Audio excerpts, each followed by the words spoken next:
Imagine a city. Not ruins, not rubble, just a city. People living in it, trading in it, arguing and cooking and falling asleep in it. And then, within a single human lifetime, it's gone. Not burned, not conquered, just swallowed. Mud creeps up the doorways. Silt fills the streets. A river shifts its course by half a mile, and suddenly the harbour that made the city wealthy is choked and dry. Another season of floods, and the market square is a metre underground. 2 generations later, someone walks across that same ground and has no idea there was ever anything there at all. That's not a myth. That's just geology. That's just what mud does. But here's what's strange. Almost every culture on Earth, separated by oceans and centuries and entirely different languages, has a story about the world being erased by water. Reset myths, flood myths, stories where everything that came before was wiped clean and only a handful of survivors were left to start again. The Mesopotamians had them. The ancient Hebrews had them. The Greeks, the Mayans, the people of the Indus Valley, the Han Chinese, cultures across the Pacific Islands and deep into the Andes. The details change. Sometimes it's a god's punishment, sometimes it's a cosmic cycle, sometimes it's just weather gone catastrophically wrong. But the shape of the story is almost always the same. Catastrophe. Mud forgetting. Then a fragile beginning. Why? Why does the mud keep showing up? That's the question this video is going to sit with. Not answered definitively, because the honest answer is that nobody fully knows, but sit with carefully across mythology and archaeology and geology and just a little bit of climate science. We're going to move through ancient Mesopotamia, through Plato's Atlantis, through the eruption that may have ended the Minoan world, through cities buried by rivers that simply decided to go somewhere else. We'll look at what the archaeology actually shows, which is sometimes exciting, sometimes genuinely strange, and sometimes a quiet reminder that the Earth has always been less stable than we like to think. There's no single definitive flood that explains every myth. Anyone who tells you there is probably has a book to sell you. What there is instead is something more interesting. A long human habit of remembering catastrophe, encoding it in story, and passing it forward to people who may have no idea what the original event even was. If you're listening to this to fall asleep, that's exactly what it's designed for. Slow, careful, curious history. No jump cuts, no dramatic music stings, just ideas worth thinking about while your brain gradually decides it's done for the night. Tell me in the comments where you are and what time it is. It's one of my favourite things about making these. Someone in Auckland at 2 a.m, someone in Toronto just after dinner, someone in Edinburgh who fell asleep 3 sections ago and doesn't know it yet. I genuinely read them. And if you want to support this channel, the best way is to follow the show on Spotify and listen there. The link is in the description. It costs you nothing, and it actually makes a real difference. Alright, let's go back past history, past recorded memory, to the first time someone looked at the mud and wondered what it had buried. So what exactly is a reset myth? Because that phrase is doing a lot of work, and it's worth slowing down to understand what we actually mean by it before we go any further. A reset myth isn't simply a story about a flood. It's a narrative about the end of one world and the beginning of another. The key word is reset. Not destruction for its own sake, not just catastrophe as entertainment, but the specific idea that what came before had to be erased in order for something better, or at least something new, to begin. The old world wasn't just swept away, it was overwritten, and in the space left behind, a different kind of order was allowed to emerge. That distinction matters, because it separates reset myths from simple disaster stories. Plenty of cultures have tales of earthquakes, of plagues, of battles that ended dynasties. But reset myths do something different. They're cosmological. They claim to explain why the world we live in now is the world we live in, rather than some other world that came before. They're not just describing what happened, they're explaining why we are who we are. And when you start looking at them across cultures, the same motifs appear with such regularity that it stops feeling like coincidence and starts feeling like something else. Something worth examining carefully. First, there's almost always a moral warning. The world before the catastrophe wasn't innocent. It had gone wrong in some specific way. People had become violent, or forgotten the gods, or broken some fundamental covenant.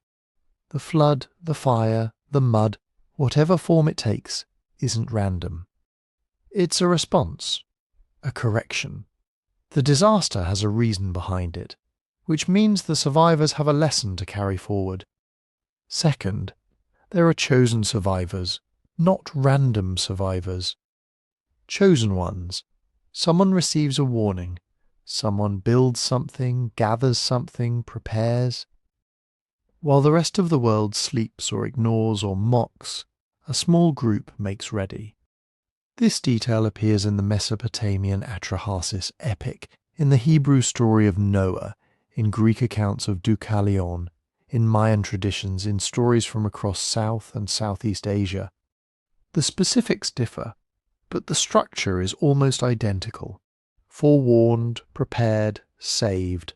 Third, there is usually a sacred vessel. An ark, a chest, a boat, a sealed chamber, something that floats or survives or holds its contents intact, while everything around it is destroyed. This vessel doesn't just protect the survivors physically, it protects what matters. Seeds, animals, knowledge, sacred objects, the raw materials of a civilization that will have to be rebuilt from almost nothing. Fourth, the vessel lands on high ground, a mountain. Almost always a mountain. Mount Ararat in the Hebrew and Mesopotamian traditions. Mount Parnassus in the Greek account, various peaks across South Asian traditions. The mountain isn't just geography. It represents the part of the world the water couldn't reach. The stubborn, immovable remnant of the old world that bridges the gap into the new one. And fifth, there are new laws. The survivors don't just survive. They receive instructions, a covenant, a code, a set of rules for how to live in the world that comes after. The reset isn't complete until the new order has been formally established. Catastrophe followed by law. Destruction followed by structure. That's the full shape of the myth. Now, none of this means these stories are literal history. But here's the thing. Dismissing them as pure fiction misses something important. Mythic truth and historical truth are different kinds of truth, and they're not mutually exclusive. A story can be historically inaccurate and still be telling you something real about how a community understood its place in the world, what it feared, what it valued, and what it wanted to preserve and pass forward. Treating these stories only as failed geology or bad archaeology is a little like reading a poem and complaining that the metaphors are imprecise. You're using the wrong measuring instrument. At the same time, mythic truth has its own distortions. Oral tradition, which is how almost all of these stories survived before writing, has a particular set of tendencies. It compresses timelines. An event that unfolded over 3 generations might be remembered as happening in a single catastrophic moment. It amplifies the vivid and the dramatic. A slow, grinding flood that took decades becomes a wall of water arriving overnight. It preserves emotional truth and sensory detail at the expense of chronological precision. The smell of mud and the sound of water and the feeling of loss, those survive. Exact dates and gradual sequences, those get smoothed away. This matters because it means that even if a reset myth contains a genuine historical kernel, an actual disaster, an actual collapse, The story as we have it has been shaped by thousands of years of retelling. The events and the meaning have become inseparable, braided together in ways that can be very difficult to disentangle. And that brings us to mud. Mud is the physical memory of everything we've been talking about. When a city floods, when a river shifts, when a lahar rolls down a mountainside and buries a settlement under meters of volcanic debris, the mud preserves what was there while simultaneously hiding it from everyone who comes after. It is, in the most literal possible sense, the Earth's memory foam. Press something into it hard enough, and it holds the shape for centuries, sometimes for millennia. But it also hides that shape from anyone standing on the surface. The memory is there. You just can't see it without digging, which raises the question of what exactly is buried, and how deep you have to go to find it.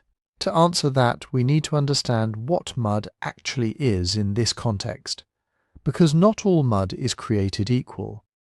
Different kinds of wet earth behave very differently, and they leave very different signatures in the ground and in human memory. Start with the gentlest version, good old-fashioned river mud. When a river floods its banks, it doesn't just bring water. It carries an invisible cargo of silt and clay, tiny particles.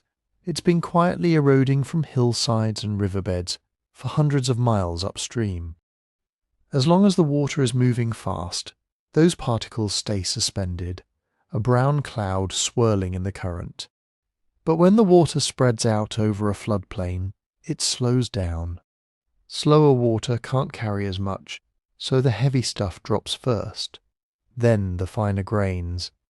Layer after layer, flood after flood. Over years and decades, this creates a soft, flat blanket of sediment across the landscape. A few centimetres from a minor flood, a few more from a bigger one. In many river valleys, modern soils are sitting on meters of these stacked flood deposits, each thin layer a memory of some spring when the water came higher than usual. If you built a town on that floodplain, this process would be both friend and enemy. The same silt that makes the fields fertile is also trying to creep into your streets. A small, regular flood might only leave ankle-deep muck in courtyards and along walls. People shovel it out, repair the plaster, move on. It's annoying, not apocalyptic, but almost nobody writes epic poetry about the 10th annoying flood in a row. Those get folded into a vague sense that this is a wet place and quietly forgotten. Now move one notch up the scale, from flooding to what geologists call debris flows. Here, we're no longer dealing with water that just happens to have some dirt in it. We're dealing with moving ground that happens to have some water in it. On steep slopes, heavy rain can loosen entire hillsides. Soil, rocks, uprooted trees, fragments of past landslides, it all lets go at once. Add enough water, and this mass stops behaving like a pile of dry rubble and starts behaving like cold lava. It flows, it surges, it follows gullies and channels, and anything in its way is in trouble. A debris flow isn't trying to go around obstacles. It goes through them. Houses, walls, people, livestock all become part of the moving mixture. When it finally stops, what's left is not a gentle blanket of silt. It's a chaotic jumble of boulders, timbers, smashed pottery and compacted mud, sometimes meters thick. If your town is unlucky enough to sit at the mouth of one of those mountain channels, you can be buried in a single day, not by a calm rise of water, but by a grinding, choking surge of earth. Then there are lahars, the volcanic version of this same process. When a volcano has snow, ice, or loose ash on its slopes, intense rain or sudden melting can turn all of that into a dense slurry that races downslope following river valleys. To anything in its path, it feels like being hit by a rushing wall of wet concrete. Lahars can travel far beyond the volcano itself.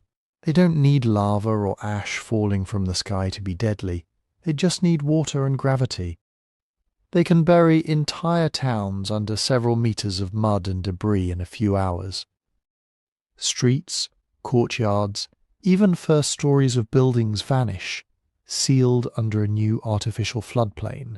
To a later visitor walking across that landscape, it might look like the town simply never existed. To an archaeologist with a shovel, it looks like someone pressed pause on a particular day and then poured a thick layer of mud over the screen. There's another player in this story, liquefaction.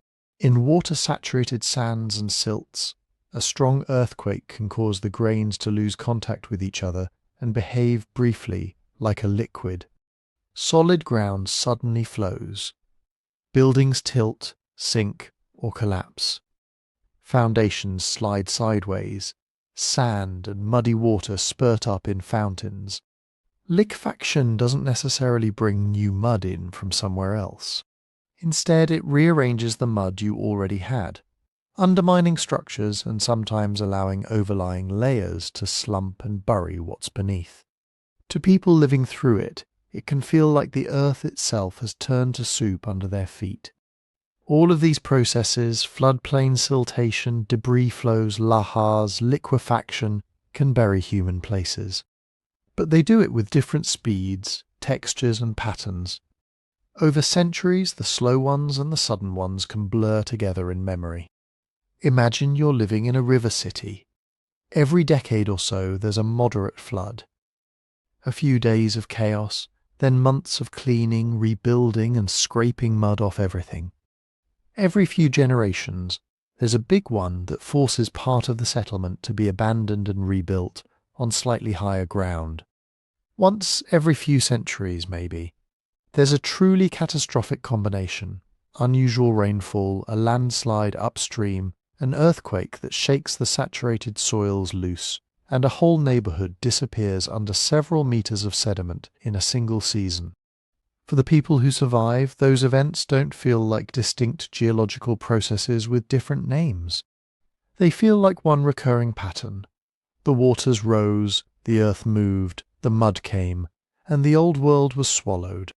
Over time, as stories are passed down, those many events can compress into one remembered catastrophe. Grandmother's flood, great-great-grandfather's landslide, that time when half the town sank. All of it gets folded into a single narrative about the time when the city was buried and only a few people escaped. The physical record is a stack of layers. The story remembered is one giant reset. Archaeologists spend a lot of effort trying to pull those threads apart.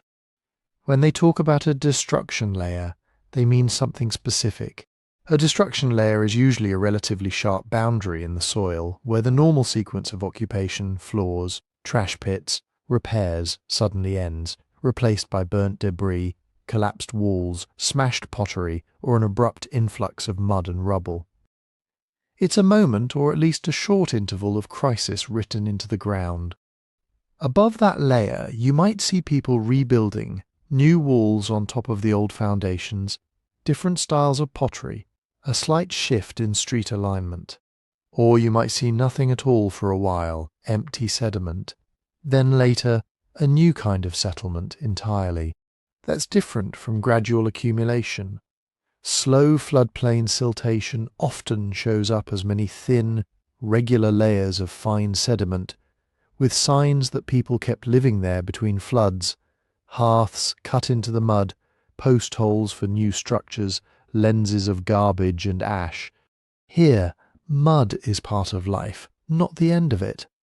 The challenge is that in some places, repeated small floods eventually add up to the same thickness of sediment as one huge debris flow.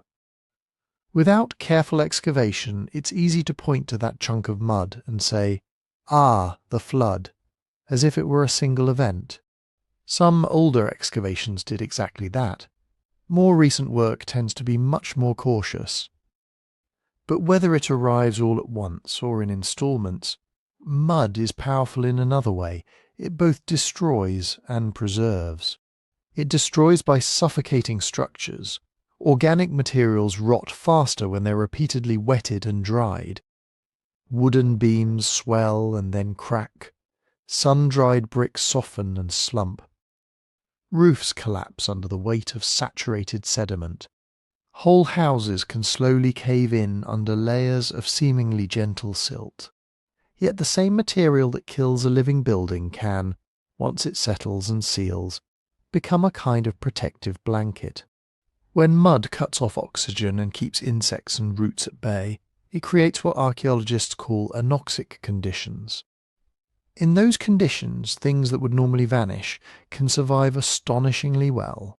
Textiles, baskets, food residues in pots, footprints in abandoned streets, even sometimes the positions of bodies at the moment of death. From the surface, a mud-buried city looks like nothing at all, just fields or a low mound or a floodplain.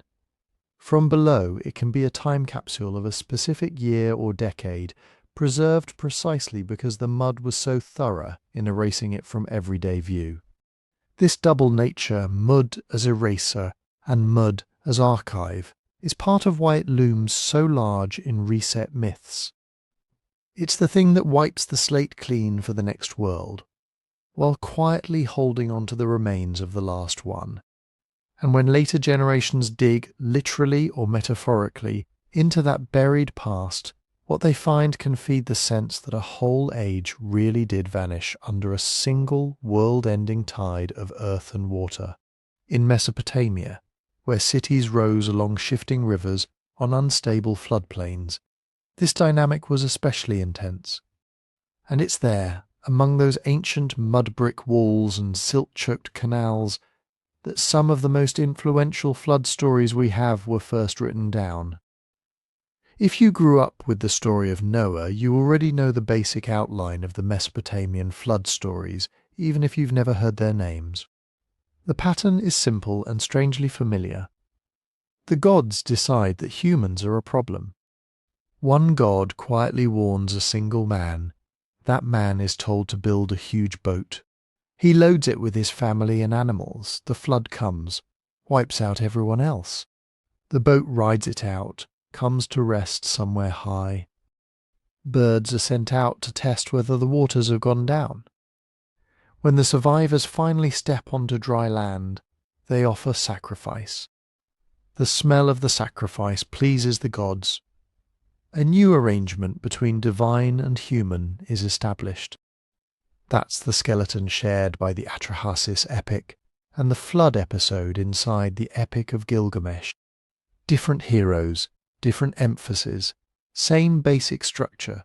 The world drowned, a single household saved. The relationship between gods and humans reset.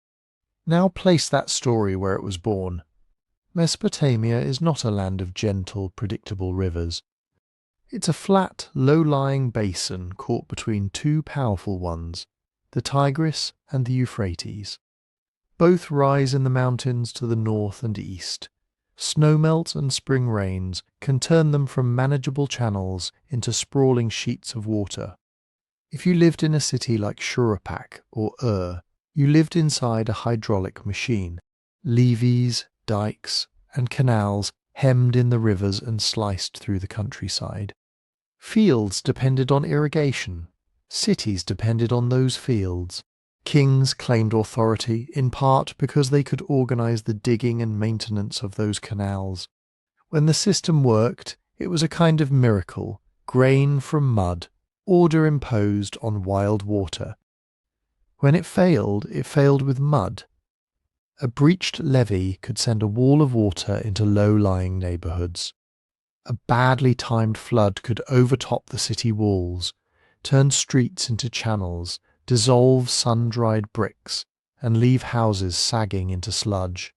Over a few terrifying days, the city might feel like it was literally melting. Ancient texts don't have to imagine this, they talk about it. Some inscriptions celebrate kings who restored the levees after disastrous floods. Archaeology shows thick flood deposits in a number of early Mesopotamian cities, including one substantial inundation layer at Shuruppak, the very city later tradition names as the home of the flood hero. None of these layers need to represent a worldwide flood. They look like regional river disasters, big enough to ruin fields for miles, destroy towns, and leave a generation telling stories about the year when everything was underwater. Over centuries, those local memories can stack and merge in the same way the sediments do. Many floods, one capital F flood, the Atrahasis story likely taking shape in the early 2nd millennium BCE from older traditions, leans hard into this world of water management.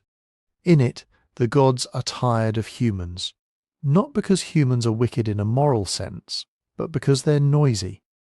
They breed, they crowd the earth, their clamour keeps the high gods from sleeping. The solution is population control, first plague, then famine, then finally a flood that will end them altogether. One lesser god, Enki, objects. He values humans. He needs them to keep the irrigation systems, temples and offerings going. Quietly through a reed wall he warns Atrahasis, a wise man. Dismantle your house, build a boat, seal it with pitch. Take seed of all living things. Atrahasis survives the storm. When it's over, he offers a sacrifice. The gods, who have just starved themselves of offerings by drowning their worshippers, swarm the smell like flies. They realize they have overcorrected. Humans may be noisy, but humans are also necessary. So they implement a new order. Shorter lifespans, infant mortality, priestesses sworn to remain childless. Population is kept in check without needing to drown the world again. Underneath the divine drama, you can hear the concerns of a society living on the edge of its carrying capacity. Too many people, not enough land that can be reliably watered, a constant fear that the careful balance between river, canal and field could tip. The flood is the ultimate enforcement mechanism, the thing that reminds rulers and ruled alike that if the system gets out of hand, nature will take it all back in one muddy rush. The Epic of Gilgamesh, in its later standardized form, takes that same basic flood narrative and repurposes it. Here, the survivor is called Utnapishtim. Gilgamesh, the king of Uruk, meets him at the ends of the earth while searching for immortality. Utnapishtim tells the story of how the gods once sent a flood, how Ea, another name for Enki, warned him to build a boat, how he caulked it with pitch, loaded it with craftsmen and beasts, endured 6 days and 7 nights of storm, and then released birds to test the receding waters, a dove, a swallow, a raven. Only when the raven fails to return does he know the land is emerging again. At the end of his tale, Utnapishtim reveals the twist. The gods granted him and his wife immortality as a unique, unrepeatable gift. The flood became the dividing line. Before, a world where gods might erase humanity and start again. After, a world where the gods have agreed not to do that, but also will not give that kind of exemption from death to anyone else. The message to Gilgamesh is not subtle. Even the greatest king cannot outrun the limits set by the gods. You can build walls, dig canals, write your name in brick, but you cannot have what the flood survivor has. Immortality is off the table. What remains is wise kingship, keeping the city intact between the river's assaults, accepting that your job is stewardship, not escape. Scholars see layers in all this. There's the likelihood of literary borrowing. The Atrahasis flood episode seems to be the source for the Gilgamesh version, trimmed and reshaped to fit a different story about mortality and meaning.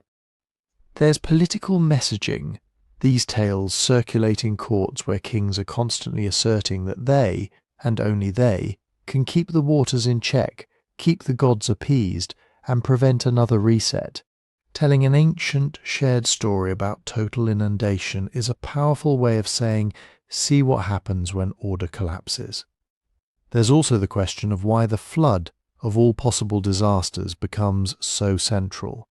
Mesopotamia knew droughts, epidemics, invasions, yet it's water and mud that anchor its Great Reset myths. Part of the answer may be sensory. Floods in that landscape are not abstract. They roar, they smell, they leave thick, tangible traces you can dig your hands into generations later. Part of it is structural. In a canal society, water is the medium of life and the ever-present threat of death. Push the irrigation machine too hard, neglect a levee, offend the wrong god, and the very substance that feeds your fields can erase your city. These stories crystallize that precariousness into narrative. They take scattered memories of high water and fallen walls, mix them with theology and politics, and produce a single image, a world levelled to a blank sheet of mud, waiting for the next arrangement between gods and humans to be written on it. Later traditions, including the Hebrew Bible, would inherit that image, but they would give it new motives, new morals, and a new god. When the flood story crosses into the Hebrew Bible, the skeleton stays the same, but almost everything else is rewritten. In Genesis, the problem is not noise, it's violence. The earth is filled with violence, the text says.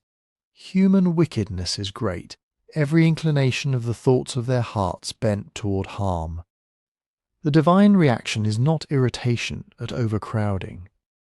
It's grief, regret, a kind of cosmic heartbreak. The decision is the same, wipe it all away. But the way the story is told shifts the spotlight. In Atrahasis and Gilgamesh, the gods argue among themselves. Some want to exterminate humans, others secretly protect their favourites. In Genesis, there is one god, making one coherent decision, then revising that decision afterward in a way that becomes the foundation for everything that follows. The basic plot you probably know. A single righteous man, Noah, is chosen. He's not a culture hero like Atrahasis, skilled in irrigation and offerings. He's described simply as blameless in his generation, someone who walks with God. He's told to build an ark, not just a big boat, but a carefully measured, 3-decked box. Animals come aboard in pairs, and in one layer of the tradition, in 7s for the clean animals suitable for sacrifice. The waters come from above and below, not just rain, but the fountains of the great deep bursting open, the cosmic plumbing of an ancient 3-tiered universe failing all at once. The flood lasts longer than in the Mesopotamian versions, not 6 days and 7 nights of storm, but months of rising water. Then slow recession, the ark drifting on a featureless ocean before finally grounding on the mountains of Ararat. Noah sends out birds, first a raven, then doves. One comes back with an olive leaf, that tiny image of fragile green against a drowned world. Only then does Noah open the ark and step onto drying mud. And, as in Atrahasis, the first act on solid ground is sacrifice. The smoke rises, and here the language almost winks at its Near Eastern cousins. In Genesis, God smells the pleasing odour and responds. Just as the Mesopotamian gods had swarmed the scent like flies, the Hebrew story uses the same ritual moment as a hinge. But the conclusion is different. Not, we need humans for food. Instead, never again. A promise attached to a sign. God sets the rainbow in the clouds, not just as a pretty effect, but explicitly as a sign of the covenant between heaven and earth. Whenever the bow appears, God remembers the agreement. The waters will never again become a flood to destroy all flesh. This is one of the stark differences. In Atrahasis, the reset mechanism is population control. Lifespans, fertility, social roles are adjusted to avoid another catastrophic culling. In Genesis, the reset is moral and relational. Human violence has brought about cosmic unmaking. In response, God places a limit on divine violence. The world may be judged again, but not by water wiping the slate clean. Out of that, a new order emerges. After the flood, humanity is given rules. Be fruitful and multiply. Respect blood. Don't eat meat with its blood still in it, because blood is life. And human bloodshed is singled out. Whoever sheds human blood, by humans shall their blood be shed. For in the image of God has God made mankind. It's the bare bones of law. Life is sacred, violence has consequences. Humans are accountable. You can hear an anxiety different from Mesopotamia's. There the fear is too many mouths for too little irrigated land. In Genesis, the fear is what humans do to one another when there are no constraints. The flood becomes the ultimate consequence of unrestrained violence, and the covenant becomes the guarantee that even when humans fail again, the entire system will not be scrapped. How did such a story come to be? Scholars usually put the Hebrew version centuries later than Atrahasis and the standardized Gilgamesh epic. The geography overlaps. Israel and Judah sit at the western edge of the same cultural world, long exposed to Mesopotamian stories, especially during and after the Babylonian exile. Many researchers see the Genesis flood as a literary adaptation, a known motif, reshaped to express a very different theology. On that reading, the author isn't inventing a flood tradition from scratch. They're taking a story everyone knows and arguing with it. Not many noisy humans angering many quarrelsome gods, but a single god reacting to human moral failure. Not divine dependence on offerings, but divine grief and restraint. Not a universe where humans exist to maintain canals and temples, but one where humans bear a special image and carry a special responsibility. At the same time, other interpretive lenses are possible. You can read the Genesis flood as cultural memory, the distant echo of real floods in the river valleys to the east, passed along and translated into a different religious language. You can read it as theological narrative, a carefully crafted preface to the later laws and covenants at Sinai. First the world covenant with Noah, then the specific covenant with Israel. You can read it as a cosmic drama of uncreation and recreation, the waters of chaos surging back over the ordered world from Genesis 1, then receding so creation can begin again. Each angle highlights something different.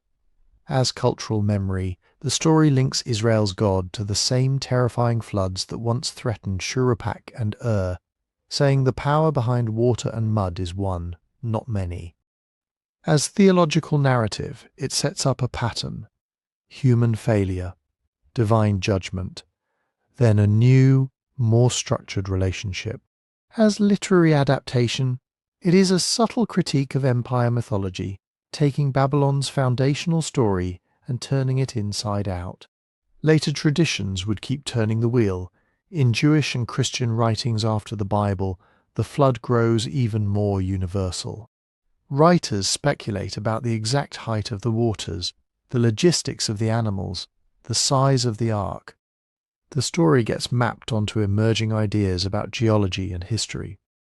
By late antiquity and the Middle Ages, the flood has become not just a regional catastrophe remembered in myth, but a single global reset event, the point where almost all earlier history is washed away. The theological themes expand too. The ark becomes a symbol of salvation, the church, the righteous remnant carried through chaos. The rainbow covenant becomes an early marker of grace, a promise that history will have continuity, not constant annihilation. The violence that triggered the flood becomes a template for reading later crises, wars, plagues, earthquakes, each one potentially framed as a lesser echo of that first total cleansing. Over time, the mud of one story layers with others. Mesopotamian concerns about canals and overpopulation, Israelite concerns about law and bloodshed, later religious concerns about sin and salvation, all fuse into a single image. A world so corrupt that it must be drowned, and a single boat holding the thread of continuity. By the time modern readers encounter Noah, they're not just reading Genesis. They're feeling the weight of millennia of reinterpretation, amplification, and universalizing. Underneath it all, the old question still lingers. Is this a memory of something that happened? A shaped version of older tales? A theological meditation using water as its canvas? The text doesn't answer. It simply presents its own reset, a globe of water, a floating box, a vow in the clouds that, however bad human history becomes, the world itself will not be erased in one muddy sweep again. Other kinds of resets, though, were still very much on the table, and as cities rose and fell in the Bronze Age, people kept trying to match their ruins to that ancient, terrifying template, the flood that ended everything, and the mud that buried it all. When people first began to dig seriously into the ancient Near East, they were not neutral observers with trowels. They were often Bible readers with picks. Late 19th and early 20th century excavators went into Mesopotamia and the Levant with a question already in their heads: where is Noah's flood in the ground? If there was a single world-resetting deluge, surely it must have left a scar. A line of mud you could point to and say, here, this is where everything stopped, so they hunted for it. At sites like Shuruppak, Kish, and others along the Tigris and Euphrates, digs uncovered thick layers of river silt, sometimes over burned debris and collapsed building. Below the silt, older habitation. Above it, new walls, new pottery styles, new streets. To early excavators, this looked like exactly what they wanted. Civilization drowned and then restarted. Reports from the time sometimes sounded triumphant.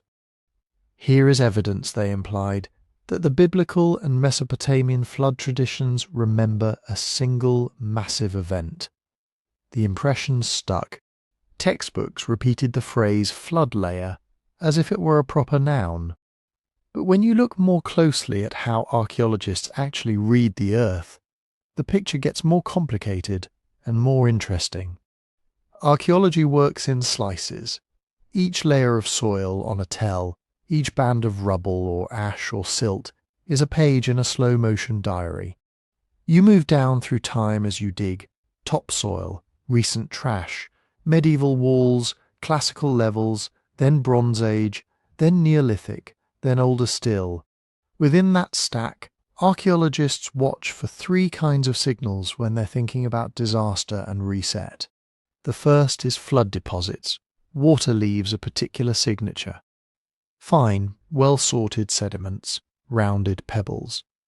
Sometimes a sharp boundary between a living floor with hearths and pots in place, and sterile water-laid silt sitting right on top of it. In a city that can look like rooms suddenly filled with mud, courtyards packed with washed-in debris, drains choked with river sand. At some sites in southern Mesopotamia, you really do see a quiet street, then a wedge of silt, then later rebuilding on a slightly higher surface. The second signal is an abandonment horizon. That's where activity just stops. Floors with objects left where they fell, half-finished jars, ovens that were never cleaned out. Then, above it, nothing for a while. Wind-blown dust, maybe animal burrows. No new houses. No trash pits. Something happened that made people leave and not come back for a generation or a century. The third is a rebuilding phase. New foundations dug into old ruins. Walls laid out with a different plan. Pottery of a new style, sometimes from another region entirely. You see a break, then a restart. A small reset. Floods can create all three. Heavy inundation deposits mud, forces people out, and when the waters recede, survivors or newcomers come back and build again on top of the mess. Over time, this creates a vertical stack of worlds: pre-flood town, flood mud, post-flood town. It's tempting to see one of these stacks and whisper, Noah. But there are problems. The first is scale. To a community on a riverbank, a flood that rises higher than anyone remembers, that tears out houses and orchards, that kills half the village, is effectively the end of the world. If your entire social universe is a cluster of settlements along one bend of a river, and all of them are wiped out in a single wet season, the stories you tell afterward will sound global. Everywhere can mean everywhere. We know archaeology shows over and over that such local catastrophes are common. Seasonal rivers overtop their banks. Levees fail, sudden storms send walls of water down dry wadis. In some cities, you can count half a dozen flood deposits stacked one above another over a few centuries, each one a separate, devastating event to the people who endured it, none of them global. The second problem is time. Dating layers is a craft of estimates and error bars. Pottery styles narrow things down to centuries.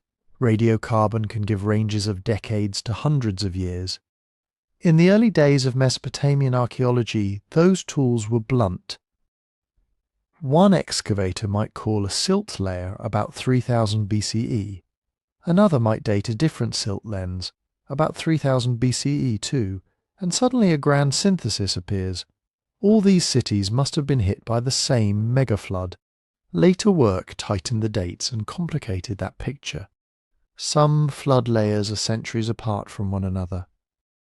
Some occur only in one part of a site, suggesting a breached canal or local river avulsion, not a valley-wide cataclysm. Others turn out on closer sediment analysis to be slow-laid silts from river migration rather than single violent events.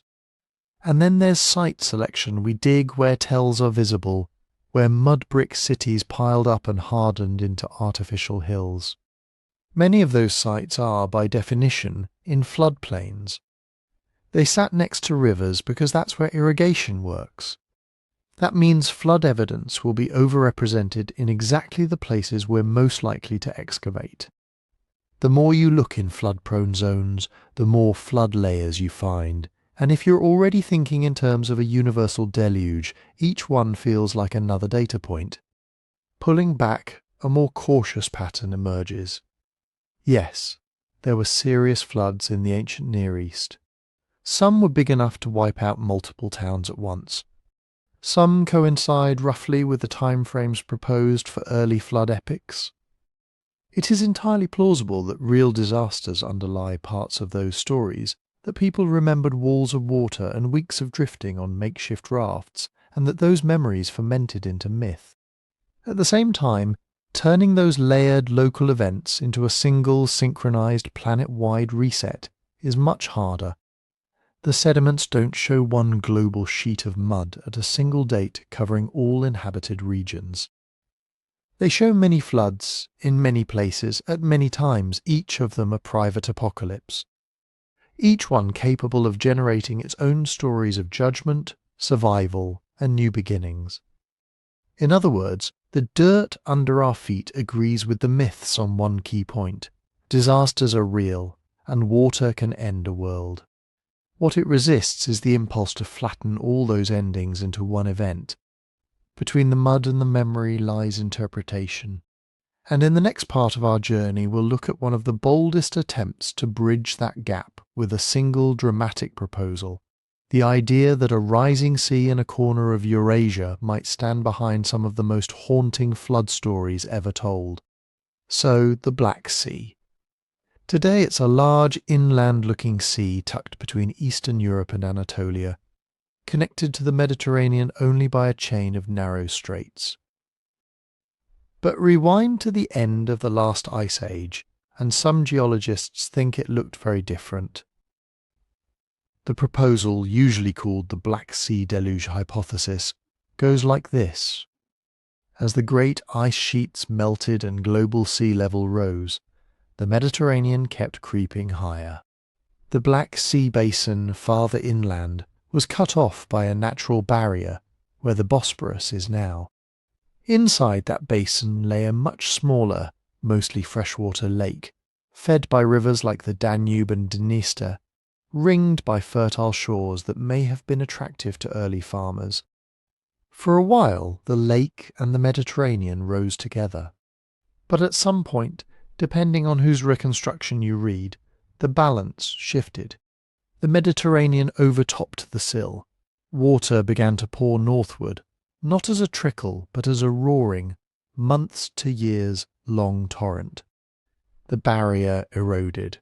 The flow intensified.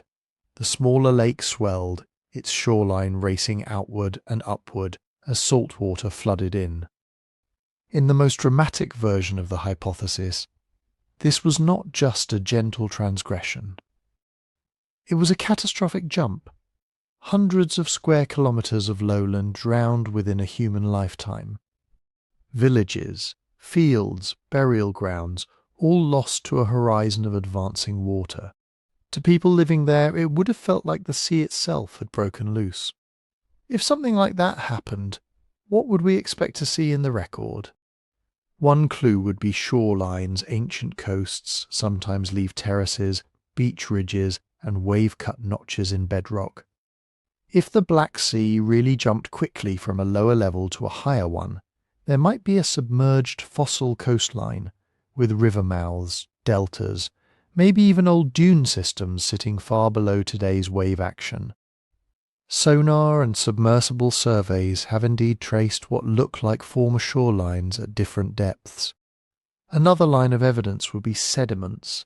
A quiet freshwater lake lays down fine, often laminated muds with a particular chemistry.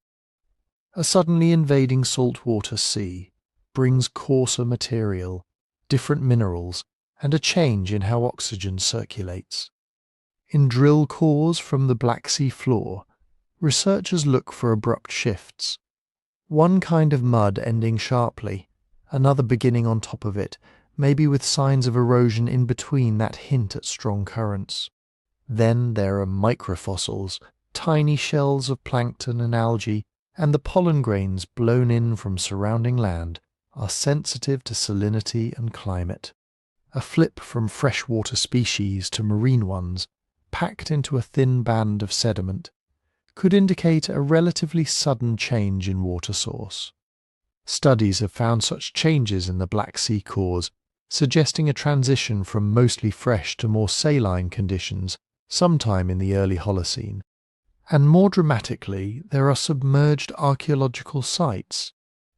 Expeditions have reported what might be ancient river valleys and possible man-made structures on the now drowned shelf. Wooden fragments, stone alignments, hints of former shore settlements.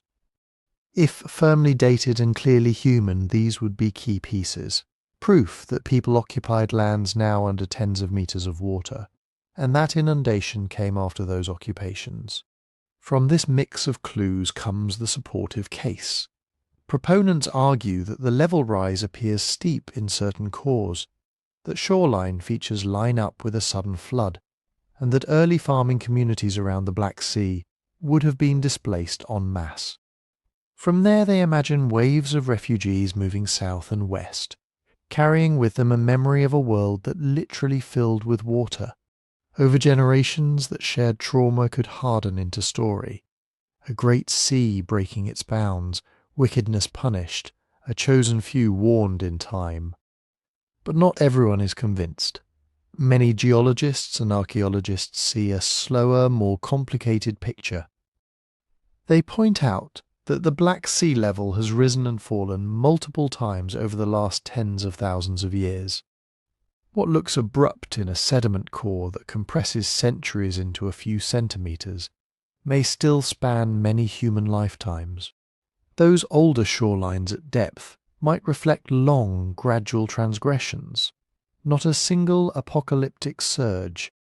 Critics also note that the transition from fresh water to salty conditions could have unfolded over centuries as well, with marine waters slowly mixing in and the basin equilibrating. To people living on the margins, that would mean shorelines creeping inland, fields becoming marshy, wells turning brackish, serious problems, but not necessarily a wall of water. And the archaeology is, so far, thin. Claims of submerged villages and buildings remain debated. Many supposed structures can be explained as natural rock formations or features from later periods. Firm, Widely accepted evidence of early Neolithic sites now under deep water is still sparse. Without clear, well-dated settlements and a tight timeline for when they were flooded, the human side of the catastrophe stays hypothetical. So we're left with a spectrum. At one end, a relatively modest story.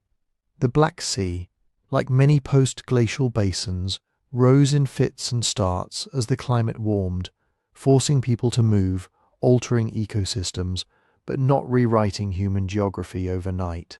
At the other end, the bold version, a sudden breaching of the Bosporus, a torrent audible for miles, coastlines redrawn in years, an inland world drowned so quickly that the survivors could only make sense of it as a cosmic judgment.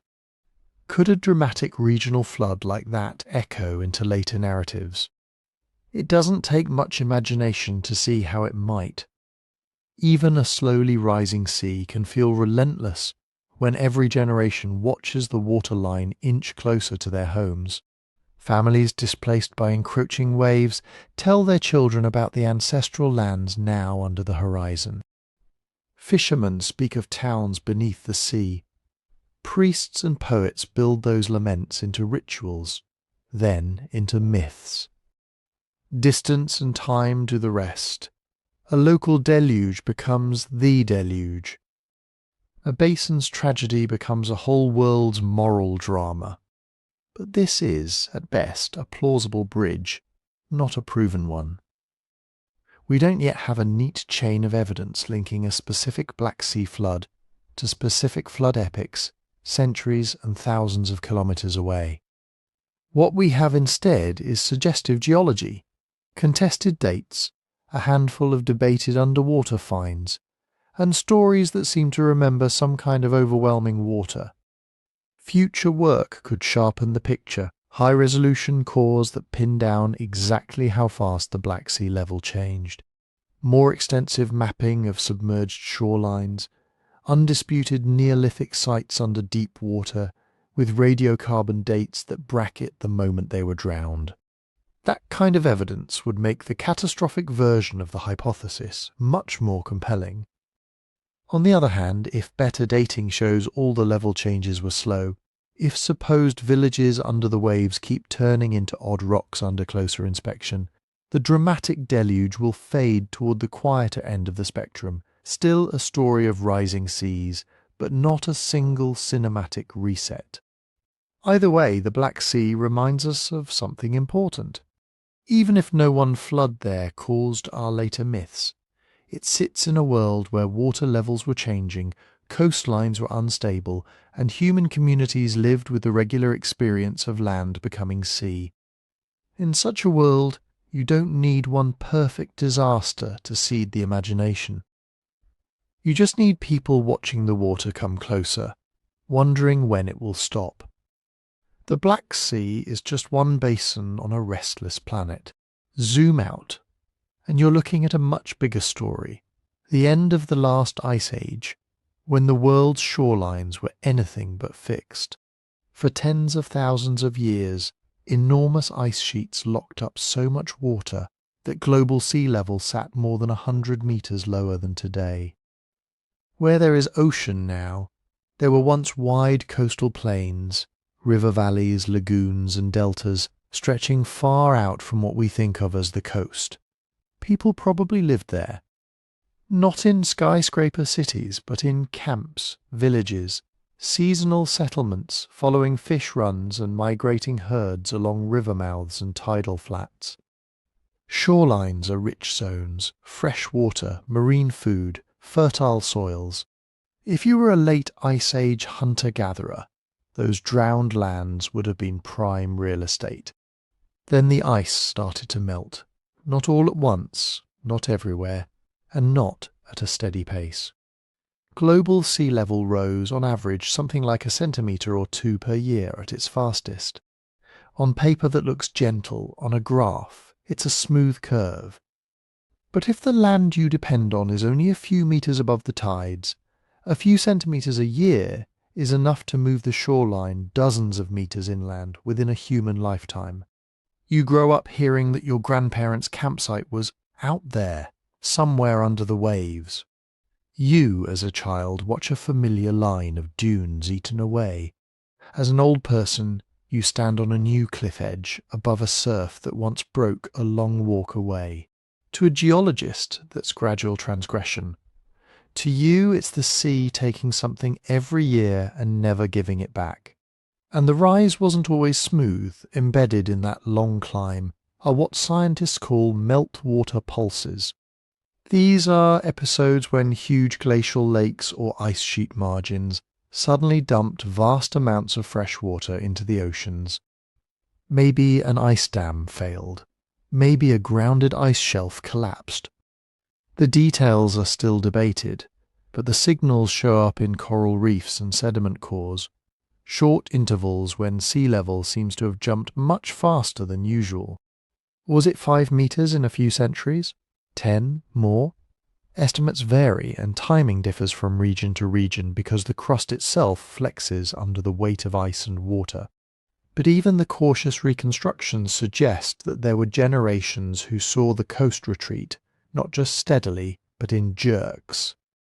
A stormy season that rearranged the dunes might arrive on top of a background of rising tides, and people would remember that year as the one when the ocean leapt. In some places, the impacts would have been magnified. Wide, shallow continental shelves, like those that once connected Southeast Asia to its islands or Britain to mainland Europe, can drown quickly in relative terms. A modest vertical rise turns into kilometers of horizontal loss. Rivers carve new mouths, old estuaries become bays. Paths to neighbouring groups vanish under channels that are suddenly too deep to ford. What does that do to culture? Every time the water steals a little more ground, someone has to move. Camps shift inland. Fishing spots that used to be reached on foot now need boats. Graves, shrines, or sacred rocks at the edge of the old shore vanish. With them goes a sense of continuity. Old people talk about where the river used to be. Young people grow up knowing that the map is temporary. Migration follows. Some groups retreat inland and bump into other communities who are not eager to share their hunting grounds. Others learn to follow the new coast, becoming more maritime, investing in canoes, nets, and navigation. Trade routes realign. Shells, salt, and fish begin to flow along new paths. Identities adjust around this watery edge. People become those from the drowned land, or those who know the tides. Stories follow the people. If your grandparents were forced off a plain that is now a shallow bay, you might hear about it not as a slow process, but as a moral tale. The sea came closer because of something that happened, because people angered a spirit, because a warning was ignored. The everyday grind of rising water turns, in memory, into a single decisive moment before there was land, after there was sea. Maritime cultures in particular seem to become experts in remembering water. You see it in much later traditions, Polynesian navigators encoding star paths and currents in long chants, or North Sea fisherfolk naming dangerous shoals that are never visible at low tide. It's not hard to imagine earlier coastal peoples doing something similar, using story to track submerged sandbanks, old river mouths, former campgrounds now used as fishing grounds.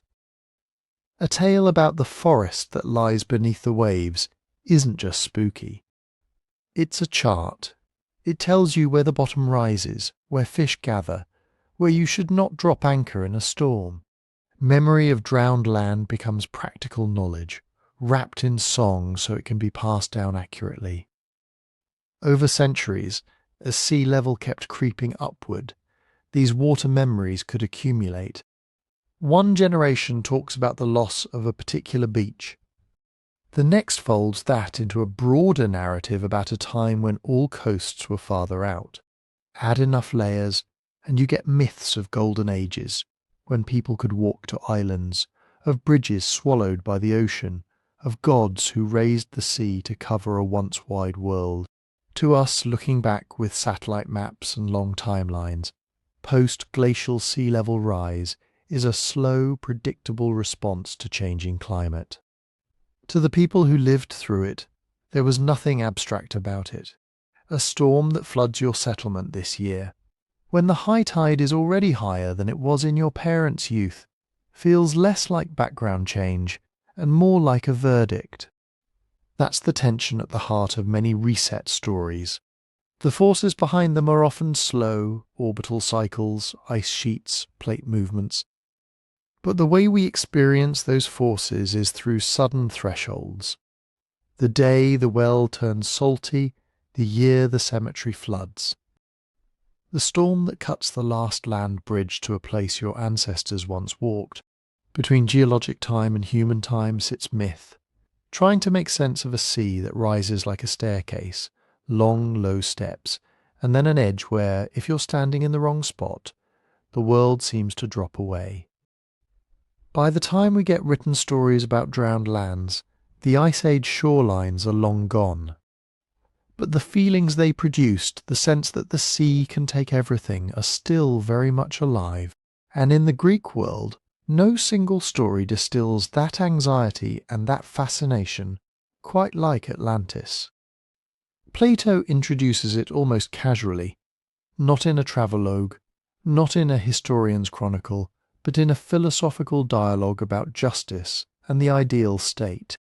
In the dialogue called the Timaeus, and then again in the unfinished Critias, he has an elderly Critias tell a tale he says came from his grandfather, who got it from Solon, the famous Athenian lawgiver, who supposedly got it from Egyptian priests. According to this chain, there was once a mighty island empire beyond the Pillars of Heracles, what we'd call the Strait of Gibraltar. Atlantis, larger than Libya and Asia Minor combined, rich in metals ringed with concentric canals, populated by kings descended from Poseidon himself. For a while, Plato says, they were virtuous. They lived in moderation, honoured the gods, and used their power with restraint. But as generations passed, the divine spark in them thinned out. Human greed and arrogance took over. The Atlanteans began to expand aggressively, trying to conquer the Mediterranean, including a very ancient version of Athens. That's when the moral hammer drops. In Plato's telling, the primeval Athenians, virtuous and orderly, resist and defeat the Atlantean invasion. Then, as if the moral lesson needs underlining, the gods intervene. In a single day and night of unfortunate earthquakes and floods, Atlantis sinks beneath the sea, and the Athenian army is wiped out too. Hubris punished, virtue honoured in memory, the slate wiped clean by water and mud. Inside the dialogue, this isn't a history lecture. Plato is using it as a setup. He wants to compare a corrupt, luxurious imperial power with his ideal, disciplined city. Atlantis is the cautionary example. Athens, stripped of its real-world flaws and given a mythical deep past, is the model. The story gives him a vivid before and after, a golden age, a slide into decadence, and a reset delivered by nature and the gods together. So what is this really? Some scholars treat Atlantis as pure moral allegory, a kind of philosophical fable in city form. The details of concentric harbours, exotic metals and elephant herds are narrative decoration, there to make the lesson stick. Others see a pointed political critique. Plato lived after the Peloponnesian War, after Athens had built and lost an empire. A rich sea power state that overreaches, bullies its neighbours, and then is destroyed by a combination of internal decay and external shocks. To an Athenian audience, that wouldn't feel entirely theoretical. But there's another possibility people keep circling back to. Maybe Plato was dressing up dim memories of real disasters in philosophical clothing. The Greek world had no shortage of examples: volcanic eruptions in the Aegean, coastal cities shaken down by earthquakes and then smothered in tsunami-driven mud, ports that went from bustling to buried within a generation. Thera, the island we now call Santorini, erupted in the 2nd millennium BCE with staggering force. It blasted away much of the island, sent tsunamis rolling across the Aegean, dusted Crete in ash, and probably contributed to the unravelling of the Minoan world. Later, classical Greeks knew the caldera as a strange ring of land around a flooded centre, a vanished core, a drowned heart. Helike, a Greek city on the Corinthian Gulf, offers a more direct parallel. In the 4th century BCE, within Plato's own lifetime, it was destroyed by an earthquake and reportedly submerged by the sea. Later writers describe fishermen seeing its ruins through clear water, temples and streets lying under the waves. For nearby communities, Helike wasn't an abstract lesson. It was evidence that a city can be here one winter and gone the next. It's not hard to imagine stories of such events drifting, merging and being reworked. A volcanic island that blows its middle out becomes an island that sinks. A coastal town swallowed by seismic subsidence and tsunami becomes a whole island empire lost. Add in generational storytelling, the prestige of Egyptian priests as deep timekeepers, and Plato's talent for synthesis, and you have raw material for something like Atlantis. Modern researchers have proposed all sorts of specific inspirations: Thera as the core event, Helike as the visual image of a sunken city, vague memories of Bronze Age seafaring powers, even broader Mediterranean flood layers. None of these need to be the real Atlantis in a one-to-one sense. They're more like ingredients available in the cultural pantry. What we can say with some confidence is narrower. We have exactly 2 ancient sources that give us the full Atlantis story, Plato's Timaeus and Critias. Later mentions in antiquity all trace back to him. There are no older inscriptions naming Atlantis, no independent Egyptian records of a Western island empire destroyed overnight, no Bronze Age tablets lamenting its loss. The detailed floor plans, the precise measurements, the 10 kings, the canal system, they're all features of Plato's text, not data points verified elsewhere. Everything after that is reception. Roman writers speculating, medieval copyists transmitting the dialogues, Renaissance thinkers reviving interest, early modern mapmakers tentatively penciling Atlantis in blank parts of the ocean, 19th and 20th century enthusiasts relocating it to the Atlantic, the Caribbean, the Arctic, even Antarctica. Each wave adds new details, crystals, airships, spiritual teachings that say far more about the age that invented them than about Plato's sober Greek prose. So why does Atlantis keep resurfacing? Partly because it's so clean as a story. You get a well-defined place, a timeline, a rise and fall, and a neat ending: it sank. Unlike myths where land just went away or the sea advanced, Atlantis is decisively erased. No messy survivors building smaller villages uphill. No awkward partial flooding. One day and night, then ocean. It also taps into deep cravings. The idea of a lost golden age, technologically or spiritually superior, makes the present feel like a fallen time. The thought that it's all still out there, intact under the waves, turns archaeology into treasure hunting. And the total submergence neatly explains why we haven't found it. The absence of evidence becomes part of the plot.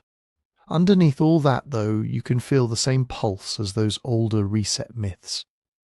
A sense that civilization is fragile, that luxury breeds weakness, that the ground itself can betray you. Plato turned those anxieties into a philosophical parable about politics and virtue.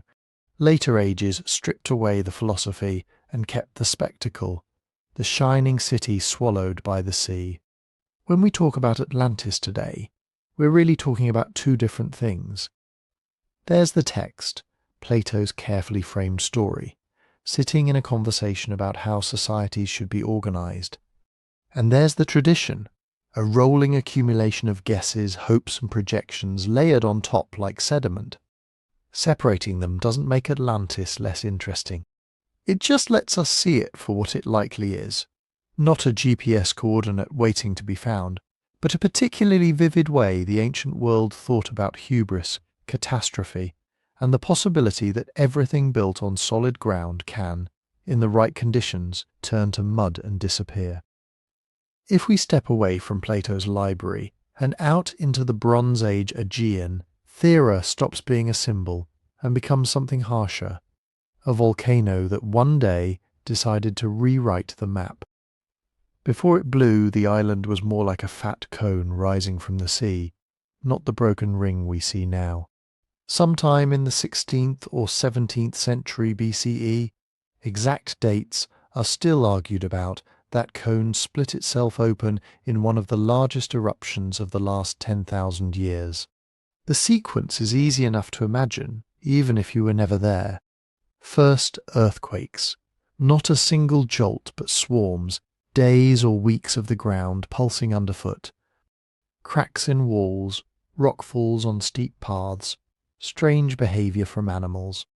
Then vents opening, fountains of incandescent lava, a plume starting to build. Ash and pumice punching up into the sky, climbing higher and higher until the column brushes the stratosphere. Now the real hazards begin to stack. Ashfall is slow violence. Fine, glassy particles drift down over ships and fields, grinding into lungs, scouring eyes, turning rain into sour, muddy paste. On Santorini itself and nearby islands, that ash piled meters deep. It snapped roofs, entombed rooms, and sealed whole streets in a grey, airless time capsule. On Crete, over 100 kilometres away, a lighter dusting settled on farmland and harbours, enough to contaminate water cisterns and stress crops for a season or two. Then come the pyroclastic flows, the fast-moving, ground-hugging clouds of ash, gas and rock that race down the volcano's flanks at highway speeds. On Thera they'd have been unsurvivable.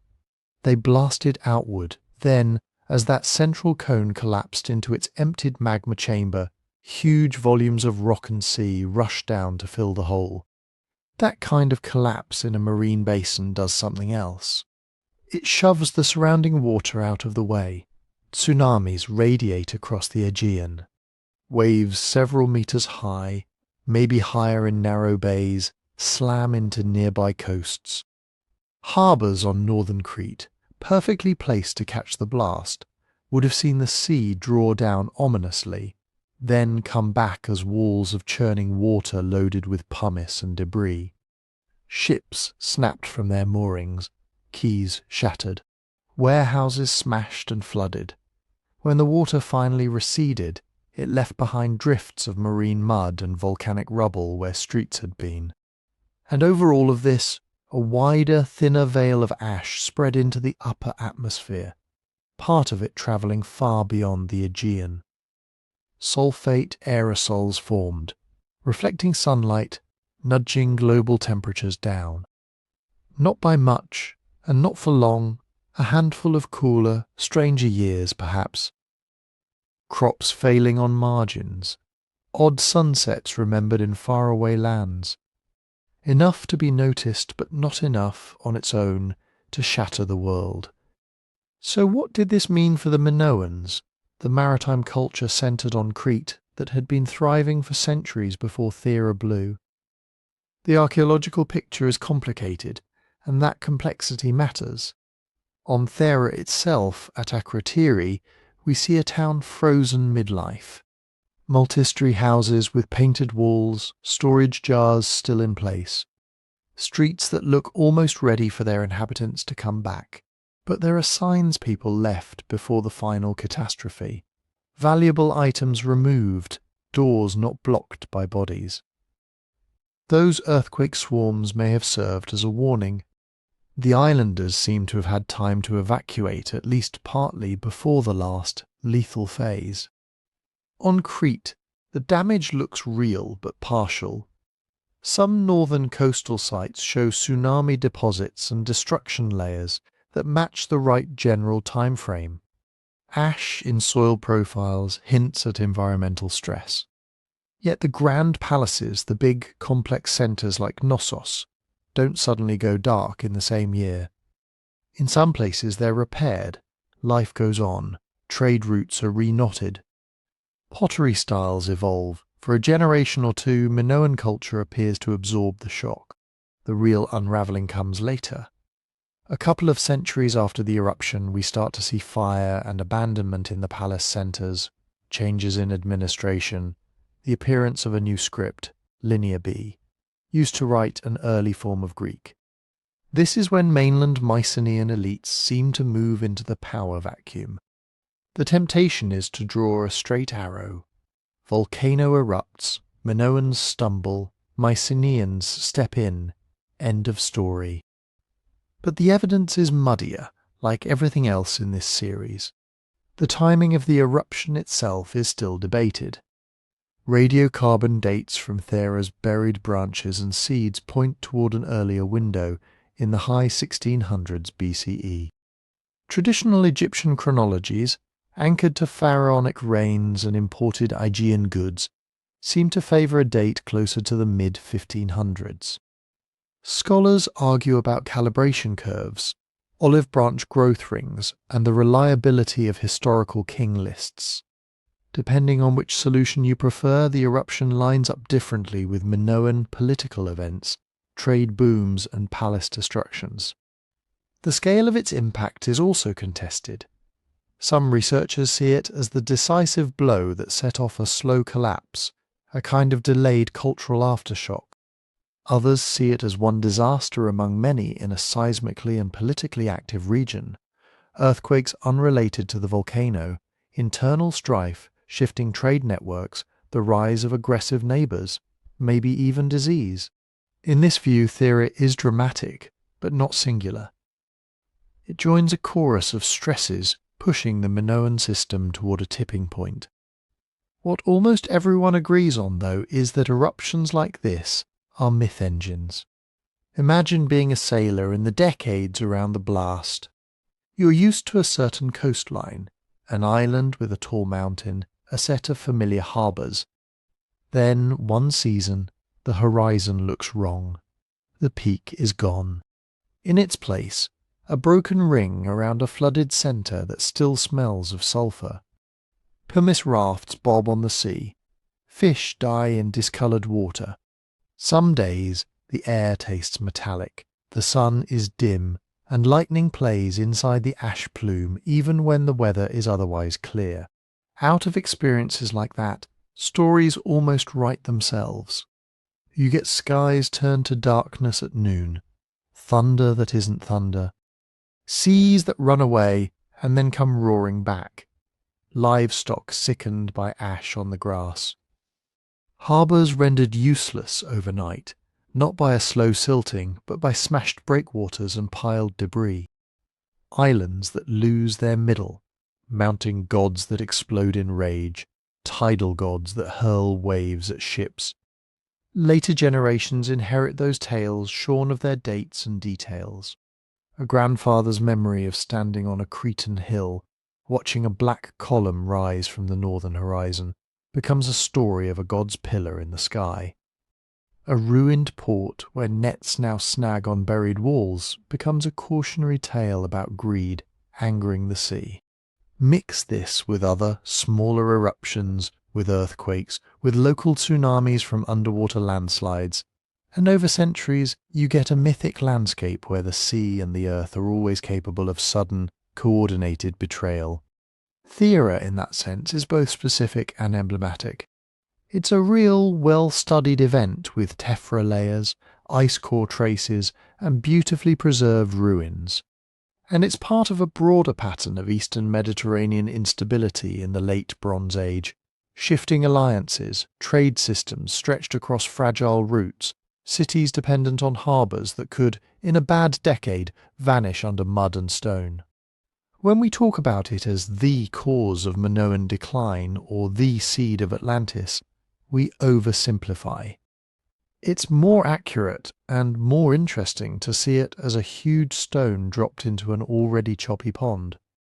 The waves from that stone interacted with others: economic shifts, invasions, local famines, diplomatic crises. The cultures around the Aegean navigated those waves as best they could. Some adapted, some faded. All of them, in one way or another, added their memories of ash, waves, and aftershocks to the growing archive of reset myths. People would keep telling long after anyone remembered the name of Thera. And sometimes, as we'll see with Helike, those myths didn't even need a volcano. Just soft ground, rising water, and one bad night. Helike sat on that kind of soft ground. In classical times, it was a prosperous little city in Achaia on the northern shore of the Peloponnese, facing the Gulf of Corinth. Not a mythic capital, not a world-spanning empire, just one of those compact Greek polis that stitched the landscape together. It had a patron god, Poseidon Helikonios. It minted its own coins. It sent colonists abroad. To its citizens it probably felt solid, stable, permanent. In the winter of 373 BCE, that illusion ended. Ancient writers give us fragments of the night it died. Later sources like Diodorus, Strabo, and Pausanias all preserve pieces, and while they disagree on details, the outline is stark. There were foreshocks, days of trembling, animals behaving oddly, a strange retreat of the sea along parts of the coast. Then a great earthquake struck. The ground convulsed. Buildings collapsed. Fissures opened. At Helike itself, something worse happened. The soil under the city failed. What had looked like firm land behaved, for a few minutes, like a thick liquid. The sea rushed in. When the shaking stopped and the water settled, Helike was gone. Not ruined in the usual way with walls left jagged against the skyline, but vanished under a shallow, muddy lagoon. Survivors from neighbouring towns, looking out toward where the city had been, reported seeing rooftops barely visible below the water. For years, fishermen said their nets snagged on submerged colonnades and statues. To later Greeks, that kind of disappearance felt like a verdict. Helike had been especially devoted to Poseidon, god of earthquakes and the sea. So, when the ground liquefied and the water flooded in, religious imagination did the obvious thing. It turned a geological accident into a moralized drama. Some versions of the story say the citizens had refused to give Poseidon's priest a piece of land, or had driven away supplicants from Ionia who asked for a share in the god's cult. The punishment was precise. The god took back his land. The waves reclaimed the city that had fenced them out. Under the hood of that legend, the physics are familiar. The Gulf of Corinth sits in a very active rift zone, where the northern and southern halves of Greece are slowly pulling apart. Faults cut through the region. The coastal plain where Helike stood was made of river sediments, loose sands, silts and gravels, saturated with groundwater. When strong shaking hits that kind of material, the grains temporarily lose contact. Poor water takes over. The sediment loses strength and flows. This is liquefaction. In modern earthquakes, from Alaska to Japan to Turkey, we've seen whole neighbourhoods tilt and sink as their foundations turn to slurry for a few terrifying seconds. Buildings that are fine under slow subsidence suddenly tilt like ships. Underground walls pop up or vanish. Low-lying pockets drop, opening basins that water can rush into. At Helike, that basin seems to have formed right under the city. Once the lagoon existed, another process took over: siltation. Rivers draining the nearby hills kept doing what rivers always do, carrying fine particles down to the sea. Over years, then centuries, that load of mud and sand settled out over the drowned ruins. What began as watery burial turned into a blanket of sediment meters thick. The shoreline itself crept outward as deltas grew. Places that had been seabed turned into marsh, then dry land. The exact spot where Helike had stood migrated inland horizontally and sank vertically at the same time. For ancient travellers, this was eerie but also weirdly accessible. Pausanias, writing in the 2nd century CE, says that in his day, long after the catastrophe, you could still see the tops of Helike's buildings under water, and the bronze statue of Poseidon standing in the submerged temple, tripping the nets of fishermen. Whether he actually saw that or was repeating local tales is unclear, but the point is what mattered culturally: a visible, persistent ghost city just beneath the surface, reminding everyone that the ground and the sea could trade places overnight. It's not hard to see how a story like that becomes a template. Helike gave the Greeks a concrete, datable example of a city swallowed by the earth and sea for its impiety. Later storytellers, looking for illustrations of divine wrath, could point to it. When philosophers or priests talked about how the gods might erase a corrupt community, they didn't need to imagine from scratch. They had Helike, the remembered outlines of houses under green water, the snagged nets, the shifting shoreline, scaled up, abstracted, and blended with older Near Eastern motifs. That kind of memory easily feeds into broader flood tales and drowned land myths. Modern archaeology has tried to catch up with those stories. For a long time, people searched in the wrong place, assuming the drowned city must still be offshore. Only in the late 20th and early 21st centuries did systematic surveys and excavations on the coastal plain near the modern village of Helike begin to uncover promising candidates. Geophysical work and cores showed buried channels, paleolagoons, and thick sequences of earthquake-disturbed sediments. Excavations revealed classical-era building foundations, streets and pottery overlain by marine and fluvial deposits in exactly the right general timeframe. The emerging picture is of a low-lying urban area hit by strong shaking, rapid subsidence, and sudden flooding, then gradually buried by river silt as the coastline marched outward. It fits the broad strokes of the literary accounts without matching every dramatic detail. We don't have a perfectly preserved bronze Poseidon standing where Pausanias claimed. The lagoon's exact outline and depth at different times are still debated. Organic materials have decayed. Later construction and agriculture have chewed through parts of the site. But even with those limits, Helike is valuable. It anchors a genre of story in a particular landscape of faults, deltas, and soft, restless ground. It shows how a single bad night, amplified by years of creeping sediment, can erase a city from the map while keeping it just visible enough to haunt memory. And it reminds us that when ancient Greeks spoke of lands sinking and seas rising to claim the arrogant, they weren't only spinning allegories. They were also at least partly remembering a real place where the earth turned to liquid and the gods of mud and water wrote their verdict in Silt. Helike was one night of terror followed by centuries of quiet burial. In the Indus Valley, the tempo was different. Less a single scream, more a long exhale. Picture a landscape that, at its peak, looked almost engineered for stability. Mile-long brick platforms, gridded streets, covered drains running under the roads, wells everywhere, standardized weights and measures. For over half a millennium, from around 2600 to 1900 BCE, the Harappan or Indus civilization spread hundreds of cities and towns across what is now Pakistan and northwest India. And all of it, every baked brick and bead workshop, depended on two things you couldn't really see: monsoon rains and rivers that seemed solid but weren't. If you trace a satellite image of the region, you notice something odd. The great rivers, the Indus itself, the Ravi, the Beas, the Sutlej, the Gagahakra, don't just flow in neat, singular channels. They wander, old beds loop away into the desert, Braided strands split, rejoin, vanish.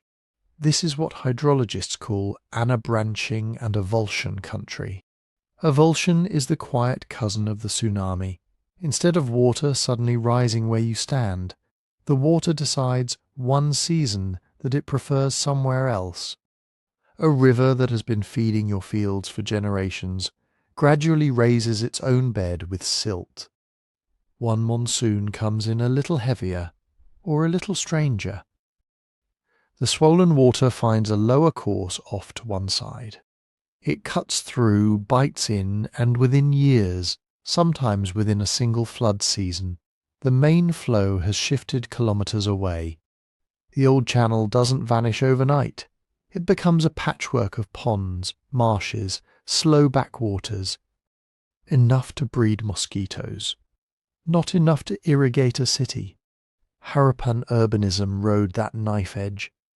They built along riverbanks and on low floodplains, close enough to use the annual silt and water, high enough, usually, to avoid the worst of the inundation. Many of their cities sit on artificial mounds of brick and earth. Mohenjo-Daro's Citadel Mound, Harappa's platforms, the raised sites of smaller towns like Kalibangan and Banawali all look, in plan, like people trying to stay just above a restless tide. Sometimes they succeeded, sometimes the tide won. At sites like Mohenjo-Daro and Dolavira, archaeologists have found thick flood deposits, layers of silty clay, sometimes more than once, sandwiched between episodes of rebuilding, streets clogged with fine mud, houses torn out and reconstructed on hastily raised foundations. In a few places, staircases or doorways end abruptly against a newly piled layer of brick fill, as if the inhabitants had literally stepped up to meet a higher ground surface. None of this looks like a single apocalyptic wall of water. It looks like a series of bad years. The river runs a little higher, dumps a little more sediment in town. You clean it out, patch the walls, add another course of bricks under your doorstep. Then, one year, the line is crossed. The floods cut new channels through your streets. The old river begins to die. Your wells get saltier. Your fields stand dry too long between erratic monsoons. From a distance of 4,000 years we see that in the dirt, as abandonment. The story has often been told as a clean collapse. A mighty civilization undone by one big flood, or one drought, or one invading army. But the ground itself resists that kind of simplicity. Climate data from lake beds and marine cores suggest that around 2200–1900 BCE, the monsoon system that had fed the Indus networks began to weaken and shift. Rains became less reliable in some areas, stronger but more concentrated in others. Rivers like the Gagahakra, fed partly by glacial melt and partly by monsoon runoff, seem to have changed character, more seasonal, less massive. At the same time, the archaeological record shows cities fragmenting rather than simply dying. Big urban centres shrink. Their carefully laid out blocks give way to more irregular housing, fewer long-distance luxury goods, more local pottery styles. Some sites show evidence of repeated flooding and rebuilding, followed by a final, quieter phase of reduced occupation. Others, especially in the east, seem to persist in smaller form, their people turning away from major rivers toward more localized water sources and rain-fed farming. No single villain fits comfortably. Floods clearly played a role. Those mud layers are real. So did their mirror image, drought and water stress, especially as the monsoon faltered and river regimes changed. Add in possible shifts in trade with Mesopotamia, internal economic reorganization, maybe political decentralization, maybe disease, and you get not a sudden toppling, but a long reweaving of life into different patterns. For the people living through it, though, the experience could still have felt like the world being taken away. Imagine being born into a brick city whose drains run in perfect lines, whose wells never fail, whose rituals and crafts have been honed for generations. Then, over the course of your lifetime, the floods come a bit higher, a bit muddier. Neighbourhoods are raised on improvised mounds. Some streets are abandoned to stagnant water. Friends and relatives move upriver or down, chasing steadier flow. Trade caravans arrive less often. Warehouses sit half empty.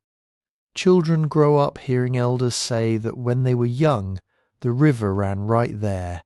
That whole districts lie buried under that flat, cracked mud. By the time the last families leave, the city is already half entombed in its own silt.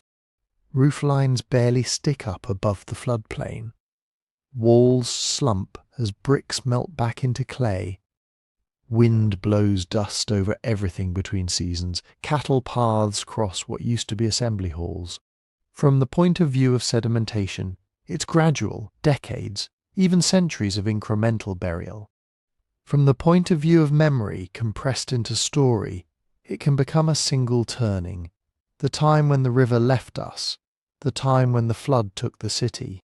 Later traditions from the wider region talk about vanished cities under the sands, cursed towns swallowed by rivers, places where only the tops of walls show after the waters rise. None of those stories can be confidently pinned to Mohenjo-Daro or Harappa. The script of the Indus world is still undeciphered, their own voices frustratingly silent. But the landscape they lived in, the shifting Indus, the capricious monsoon, the quiet power of mud building layer by layer, was perfectly suited to generating reset memories. Not the sudden theatrical drowning of Helike, but a slower verdict. Rivers that move sideways, cities that stay put just long enough to be abandoned and forgotten, then vanish into the floodplain. When later cultures further east and west tell of worlds reordered by water and silt, some of that deep, soft-spoken experience may be echoing through them. The sense that what looks solid can melt, not in a night, but over a lifetime, until the map itself has been rewritten in mud. Shift your attention northeast to another big river with a temper. The Yellow River looks tame on a map, a looping, elbow-shaped line crossing northern China to the sea. In reality, it's one of the strangest, most dangerous rivers on Earth. Most big rivers carry sand and silt. The Yellow River carries so much fine, wind-blown dust from the lowest plateau that the water can look like liquid clay. Over time, that silt drops out in the channel and on the floodplain, raising the bed higher and higher above the surrounding land. If you keep building levees on top of that, you end up with what engineers Hoyter call a hanging river, a ribbon of water literally perched above the fields. As long as the levees hold, you get fertile soils and reliable irrigation. When they fail, the river doesn't just spill over. It can abandon its old course entirely and tear off sideways across the plain. In historical times, the Yellow River has shifted its lower course by hundreds of kilometres, sometimes in a single catastrophic episode. For centuries, Chinese writers called it China's sorrow for a reason. Now imagine living in early agrarian communities along that kind of river, without modern surveying tools or sediment gauges. To you, water is life. It irrigates your millet, fills your ponds, feeds your fish. But every so often, after heavy rains upstream or a cluster of storms, it rises beyond anything your elders remember, smashes through your embankments, and spreads like a moving muddy horizon. Fields vanish, hamlets vanish, burial grounds are scoured away. The river reappears somewhere else. You don't just get one flood. You get a revelation about how unstable the world can be. Chinese tradition crystallizes that revelation into one of its oldest political stories, the legend of the Great Flood and the hero who tamed it, Yu. The way later texts tell it, there was once a flood that wasn't just a bad year, or even a bad decade. It was an age. Waters covered the lowlands, mountains stood like islands, people huddled on the heights. Crops failed, monsters thrived, social order frayed. At first, the rulers tried to fight the flood by blocking and damming. Yu's father, Gun, is said to have spent years piling up earthen barriers, only for the waters to rise against them and smash them apart. In some versions, his failure is so serious that he's executed or exiled by the cosmic ruler. The message is quiet but sharp. Brute obstruction doesn't work. You can't simply wall off a whole world of water. Enter Yu. Where his father tried to stop the flood, Yu tries to guide it. He organizes massive labor teams. He travels the land, surveying heights and lowlands with almost obsessive persistence. He cuts channels, dredges existing streams, opens up lakes as holding basins. Instead of trying to push the water back, he gives it paths to follow. Over years, sometimes described as 13 years without fully returning home, he and his crews carve out the drainage network that will become China's river system. When the waters finally retreat, the story says, they don't just leave a cleansed landscape. They leave a mapped landscape. River courses are fixed, fields can be laid out, boundaries can be drawn. With the mud drying underfoot, Yu doesn't just get applause, he gets a throne.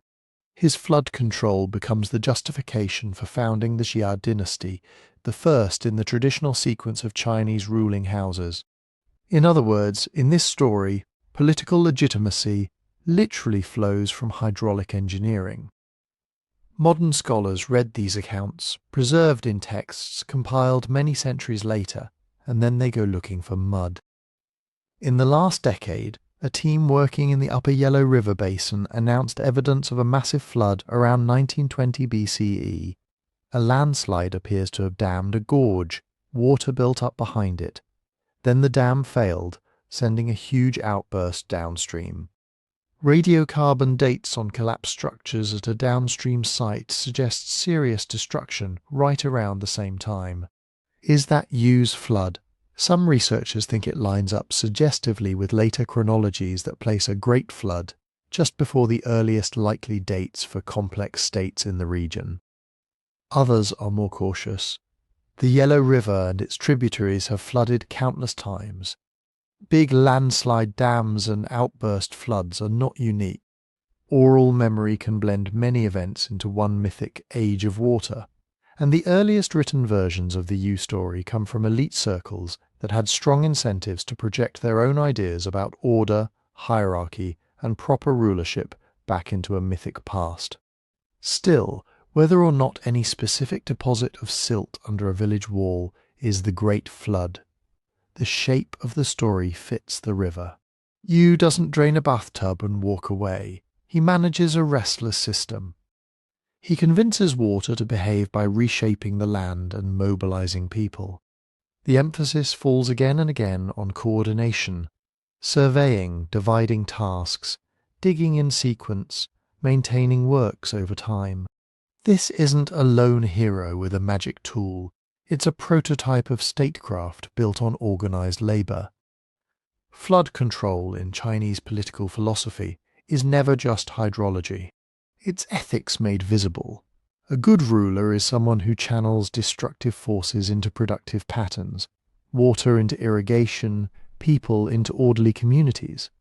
Later dynasties will echo Yu whenever they launch new canal projects, reinforce dikes, or recover from disasters. By mastering the waters, they show they still have the mandate of heaven. Compared to many of the traditions we've touched so far, which imagine a world wiped clean and restarted by divine fiat, Yu's story offers a different kind of reset. The flood threatens to erase everything, but the climax isn't annihilation. It's engineering. The world doesn't end. It gets surveyed, measured, and parcelled. Burial in mud still lurks in the background. Villages drowned, fields lost, ancient tracks forgotten beneath new channels. But the lasting memory is not of a city swallowed whole. It's of an entire landscape reorganized. Humanity's answer to chaos in this telling is not to flee to a new world after destruction, but to stay put and recarve the old one until the river and the people can live together again. Now follow the floods west, across the Pacific, across the empty blue, to a double continent straddling both hemispheres. When Europeans arrived in the Americas, they were struck by something that felt familiar and unsettling at the same time. Again and again, in very different landscapes and languages, they heard stories of a time when the world was drowned, when people clung to mountain tops and trees, when a few survivors stepped out into a washed clean world and began again. Some missionaries took this as confirmation, proof, they thought, that the biblical flood had really happened and that even the Indians remembered it. They wrote the stories down through that lens, smoothing unfamiliar names into something like Noah, recasting local deities as God or the devil, trimming details that didn't fit. So when we talk about American flood traditions, we have to walk carefully. There is genuine deep memory here, shaped by real environments of water and mud. There is also centuries of translation, misunderstanding, and frankly, manipulation. The myths are not blank puzzle pieces waiting to complete some single global flood picture. They belong first to the peoples who tell them. Take central Mexico. In later Aztec accounts, the world doesn't just get destroyed once, it gets cycled. Different suns or eras end in different catastrophes. One of those endings comes by water. Rain and sea rise together. The sky itself seems to collapse, and almost everything that walks and talks is wiped away. A few humans survive by climbing a mountain, or in some versions by sheltering inside a hollow tree or a small vessel. When the waters recede, they emerge into a new sun, a new age, transformed. Farther south in highland Guatemala, the Quiche Maya preserve a long, intricate creation story in the text we now call the Popol Vuh. Before humans, as we know them, existed, the makers of the world tried out earlier versions. One attempt produced people of wood, animated, speaking, but lacking true hearts and understanding. These wooden people mistreated animals, forgot their creators, failed at basic reciprocity. So the gods decided to reset. The Popol Vuh describes a kind of total environmental revolt, a rain of resin, a darkness, a deluge. Their own tools rise up against them. Houses collapse, grindstones speak, dogs and turkeys take revenge. The wooden people are scattered, some turned into monkeys. Out of that violent erasure later, a new kind of human will be made from maize dough. People who can remember and speak rightly. Water here isn't just a punishment, it's part of a larger transformation. An unsatisfactory world is dissolved so that another can cohere. If you drop down the spine of the Americas into the Andes, you find other versions of that dissolving. In some Quechua and Aymara traditions from the highlands, there is talk of an age before the sun, when people lived in darkness under a different order, and of a great flood sent by a powerful being, sometimes Viracocha, sometimes other names, to wipe away arrogant or disobedient earlier peoples. The water rises until only the highest peaks stand out like islands. A few survivors ride out the chaos in caves or on mountain tops. When the flood recedes, the Creator walks the landscape, raising up new peoples from sacred places, springs, rocks, caves high on the slopes. These origin points, or pacarinas, become anchors in later Inca geography and politics.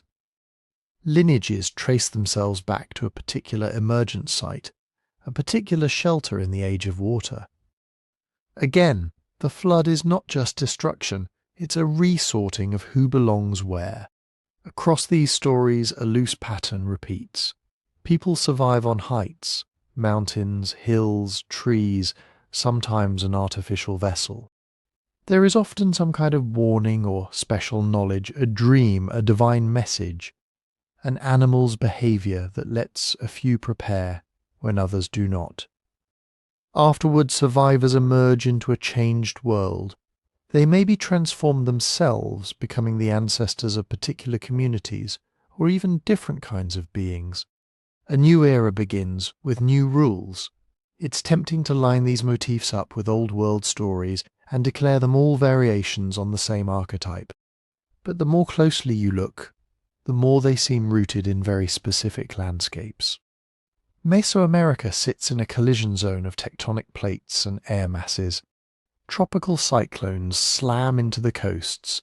Mountainous watersheds can turn a day of heavy rain into brown walls rushing through valleys. Rivers migrate, limestone ground collapses into sinkholes, hillsides liquefy. A flood in such a place isn't just water creeping up a bank. It's sudden roaring change, fields gone, roads erased, houses turned into drifting timber in a single night. Along the Pacific side of South America, El Niño events swing the climate like a pendulum. In some years, that cool, reliable coastal current warms, and the desert, normally bone-dry, turns into a temporary inland sea. Rivers that are usually manageable braids of water turn into torrents, cutting away farmland, burying settlements in mud and gravel. Archaeologists can still see the fans of debris, the quick-laid layers of silt that speak of bad years, bad decades.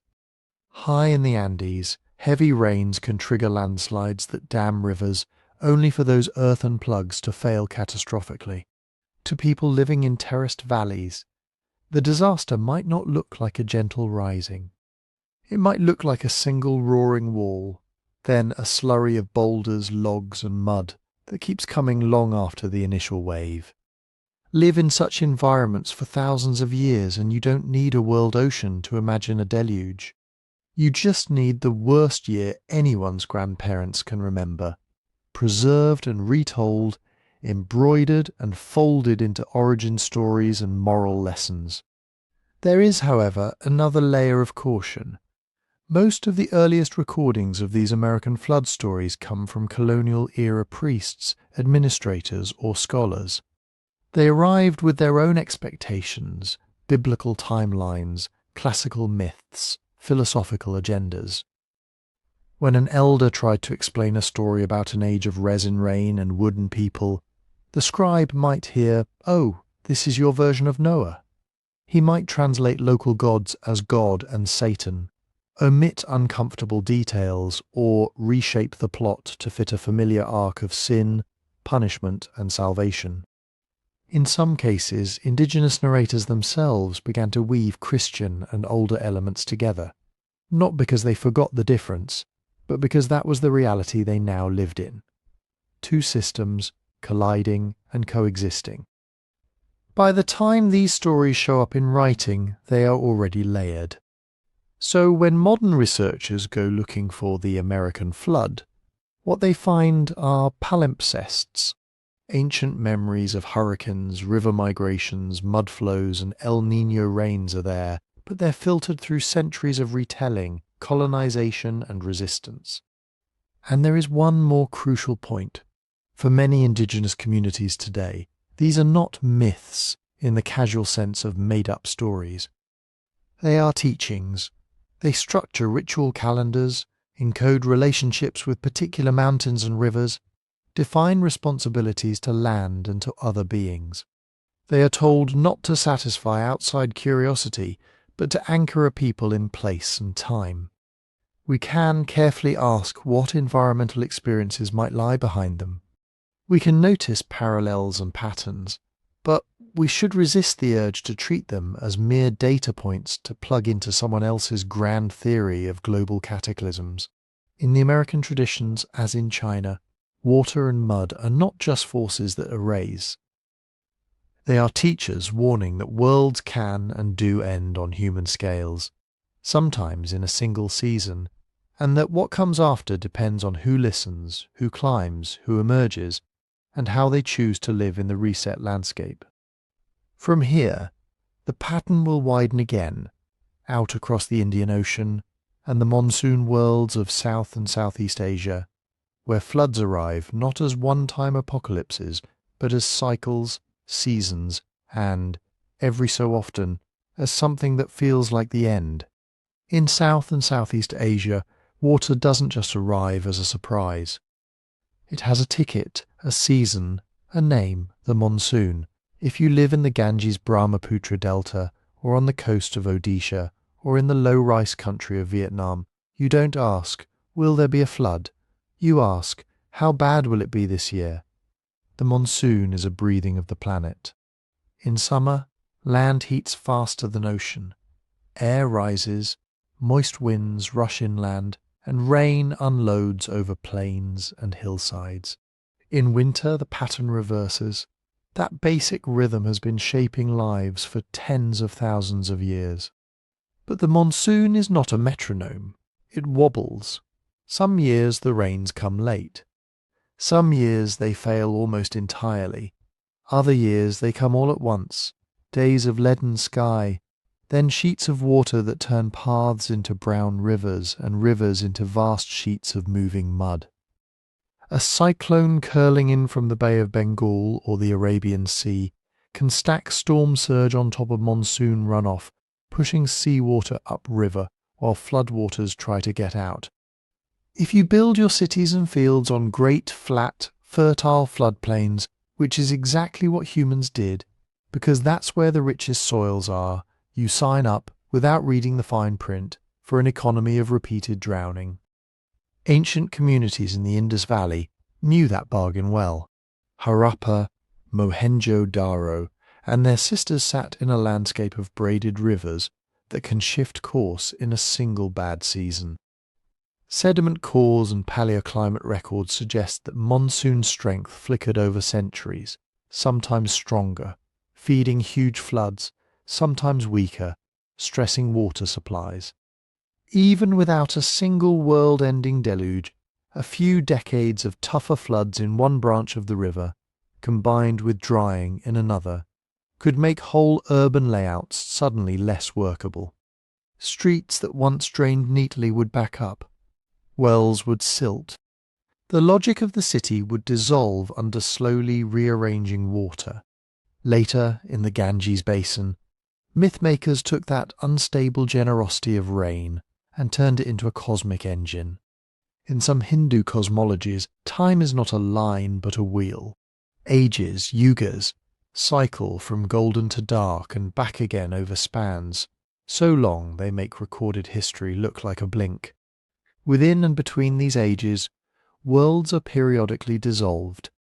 One of the most powerful symbols for that dissolution is water. In texts like the Puranas, there are descriptions of a pralaya, a kind of cosmic flood or dissolution at the end of a cycle. Mountains level, the earth is submerged, and the creator floats on an endless ocean waiting to begin again. Sometimes a tiny remnant, seeds, a sage, the Vedas themselves, are carried through the waters in a boat or sheltered on a mountain top, ready to reseed the next creation. It's easy to see the kinship with other reset myths, the vessel, the warning, the chosen survivor. In one famous story, Manu is warned by a talking fish of an oncoming flood, builds a boat and ties it to the fish's horn to ride out the waters. When land reappears, he performs sacrifice and becomes ancestor to a renewed humanity. But there's a difference in emphasis. These destructions aren't always framed as moral punishments for a single bad generation. They're built into the structure of time itself. Just as every year the dry season yields to the rains and the fields are remade in mud, every cosmic age eventually dissolves into waters so that another can arise. Move east and south along the seamed coasts of Myanmar, Thailand, Malaysia, Indonesia, and you meet another face of water, the wave that comes without a season.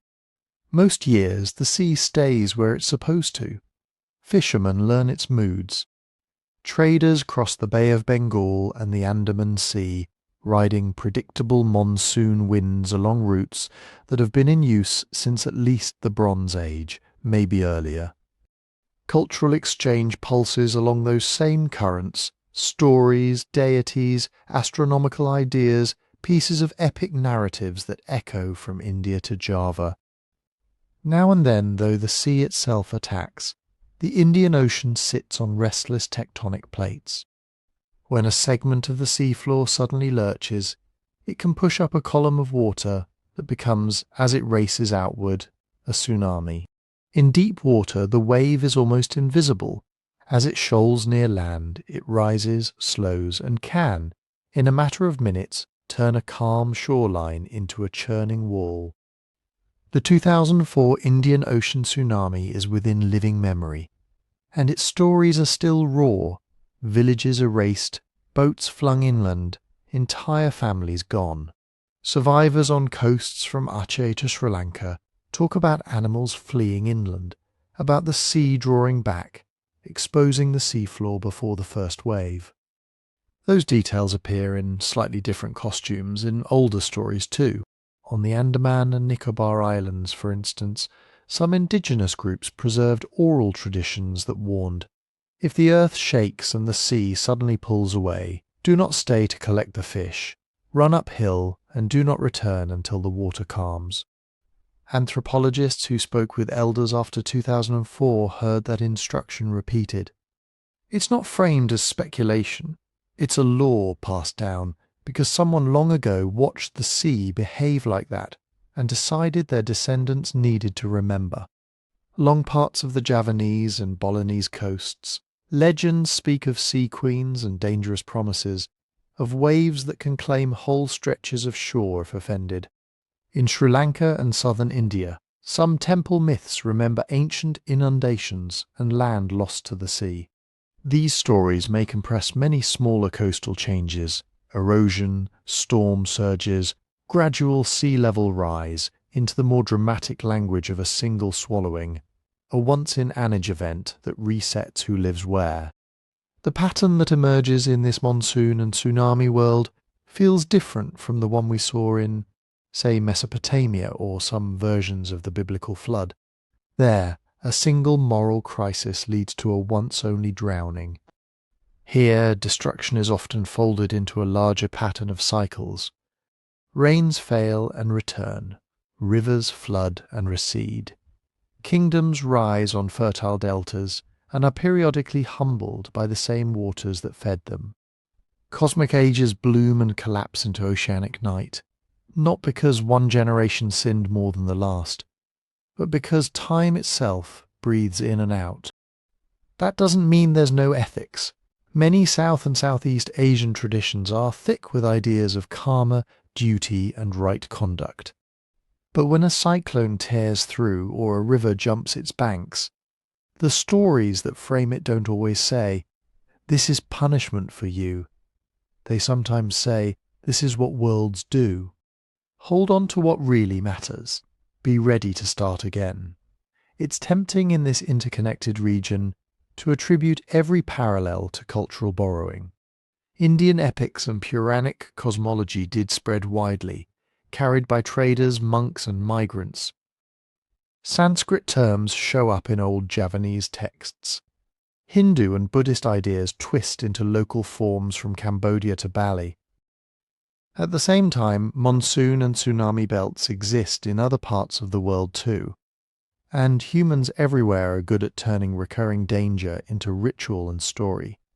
Repeating floods almost invite the imagination of repeating ages. A rare, devastating wave almost demands commemoration as a sacred warning. So when we see boats riding out cosmic oceans, sages surviving on mountain tops, and lands swallowed by sudden seas from India to Indonesia, we're probably looking at a braid of influences: shared climate, local disaster, long-distance exchange, and the basic human need to find patterns in the way water gives and takes away. From this monsoon-soaked, wave-struck part of the world, one more kind of mud remains to be faced, the kind that doesn't come from rivers or seas at all, but from mountains that melt into liquid rock and ash, turning whole slopes into moving cement. Most floods give you at least a hint. Clouds pile up. Rivers creep higher day by day. Even a tsunami usually announces itself, with that uncanny drawing back of the sea, if you know to read it. Lahars are different. A lahar is what happens when a volcano takes everything it's been quietly storing on its slopes, ash, loose rock, old eruption debris, and adds water in all the wrong ways. Intense rain on fresh ash, a crater lake breaking its natural dam. Snow and ice suddenly melted by a blast of heat. All that loose material starts to move, not as a clear flood, but as a thick, gritty slurry. Imagine a river with the consistency of wet concrete, full of boulders and tree trunks, moving faster than a person can run. That's a lahar. Geologists distinguish between lahars, which are volcanic in origin, and more general debris flows which can come from any steep, unstable slope. For people living on the ground, the distinction doesn't matter much. In both cases, you think you live on land. Then in minutes you realize you've built your life in the future path of moving earth. Around many volcanoes, especially tall snow-capped ones in the tropics and temperate zones, this is not a rare freak occurrence. It's part of the volcano's normal life. Some eruptions never produce big lava flows or towering plumes. Instead, they destabilize the mountain's skin. The real killer comes hours later, when rainstorms or melted ice turn ash into lubricant and gravity does the rest. Historical records from volcanic regions are full of episodes with a grimly similar pattern. Night, a distant roar low at first, dogs howl, people step outside, see no flames, no glowing sky. The sound deepens into something like continuous thunder. The ground begins to tremble, and then down the river valley, around a bend, comes a wall not of clear water, but of brown, churning matter, studded with logs and fragments of houses it has already destroyed upstream. In some events, the front of the flow has been clocked at highway speeds. You don't swim in this. You don't stand in it. You don't even wade across the shallow edges. The force is such that chunks of bridge vanish. Stone buildings are knocked sideways and entombed. Whole districts disappear in less time than it took to build a single house. In tropical America, in island Southeast Asia, in parts of Japan, New Zealand, the Mediterranean, these mudflows have wiped out towns that thought they were a safe distance from the summit. Sometimes the volcano only smokes a little. The rain does the rest. Sometimes the eruption itself is the loud, spectacular thing that everyone remembers. But the lahar that follows in the dark, sliding down river channels and side gullies, is what actually does the burying. What does this look like centuries later when the screaming and the heat are gone, and all that's left is earth and memory? If you cut down into an old lahar deposit, it doesn't resemble the neat horizontal layering you see in slow river silts. It's chaotic, coarse chunks of rock sitting right next to fist-sized clumps of clay. Bits of charcoal, torn up wood fragments, broken bones. Pottery sherds tilted at odd angles, the particles are held together in a dense, often grey or brown matrix that sets hard, almost like the concrete it resembles when it's wet. To a modern geologist, that messiness is a signature. To a later farmer or a builder digging a foundation, it's just hard mud. It looks different from normal river flood layers, but if you don't know what you're seeing, it still reads as, "Our ancestors' town is under many meters of compacted earth." Lahars have a particular way of shaping landscapes that lends itself almost too perfectly to reset stories. They tend to follow valleys and river courses, because that's where water wants to go. Settlements, of course, also prefer valleys and riverbanks, because that's where soils are good and water is close. When a lahar comes, it doesn't spread evenly. It fills these low places like batter poured into a mould. A village can vanish while a ridge only a few hundred meters away remains intact. From that ridge, survivors look down, not on wreckage, but on a newly smooth surface. Level fields where there used to be roofs and streets. Maybe a corner of a temple still poking through like the tip of a tooth. It doesn't feel like the river flooded. The river itself may be gone, its former channel filled and diverted elsewhere. It feels as if the world shape was rearranged in a single night. Old paths no longer make sense. Springs move. What was central becomes marginal. New ground invites new construction on top of the dead. For myth-makers, this is rich material. If your town was erased by rising river water over a week, you might talk about the river's anger, or about negligence in tending its gods. If it was hammered flat and buried in 1 hour by a roaring slurry of rock and ash, you might reach for a larger frame. A mountain, smoking in the distance. A sudden darkness at noon. A sound like the sky ripping. Then mud that seems to move with intention, seeking out houses, swallowing fields, respecting nothing. It is easy, almost unavoidable, to tell that as a story of divine wrath or of a cycle ending. The mountain god has overturned the board and swept the pieces away. The earth itself has rejected what was built upon it. Long after the specific volcano is forgotten, a culture might remember. Once there was a city here that was covered by mud in a single terrible day. The detail that it was volcano-fed mud might blur. What sticks is the speed, the totality, the sense that solid ground can liquefy and entomb everything familiar. When later listeners hear of a civilization vanished under clay, under slime, under thick earth, poured out as if by a god, our instinct is to picture only swollen rivers and overflowing seas. But in many parts of the world there is another, very literal mechanism behind the mud that buries civilizations, mountains that, under the right conditions, briefly turn themselves into rivers of stone. For the people who lived through that, it wouldn't feel like geology. It would feel like judgment or warning or some kind of reset deeded into the contract between humans and the high places. And when we read their stories now, trying to decide which parts might be memory and which parts metaphor, it helps to remember that not all world-ending mud begins with rain. Some of it begins far above, in the quiet, unstable slopes of a volcano that looks, on most days, as solid as the world itself. Not all disasters announce themselves from the ground. Some begin far above, in a sky that looks perfectly normal. If you live next to a volcano or on a floodplain, you have visible suspects. Mountains smoke, rivers swell. You can point at something and say, that did it.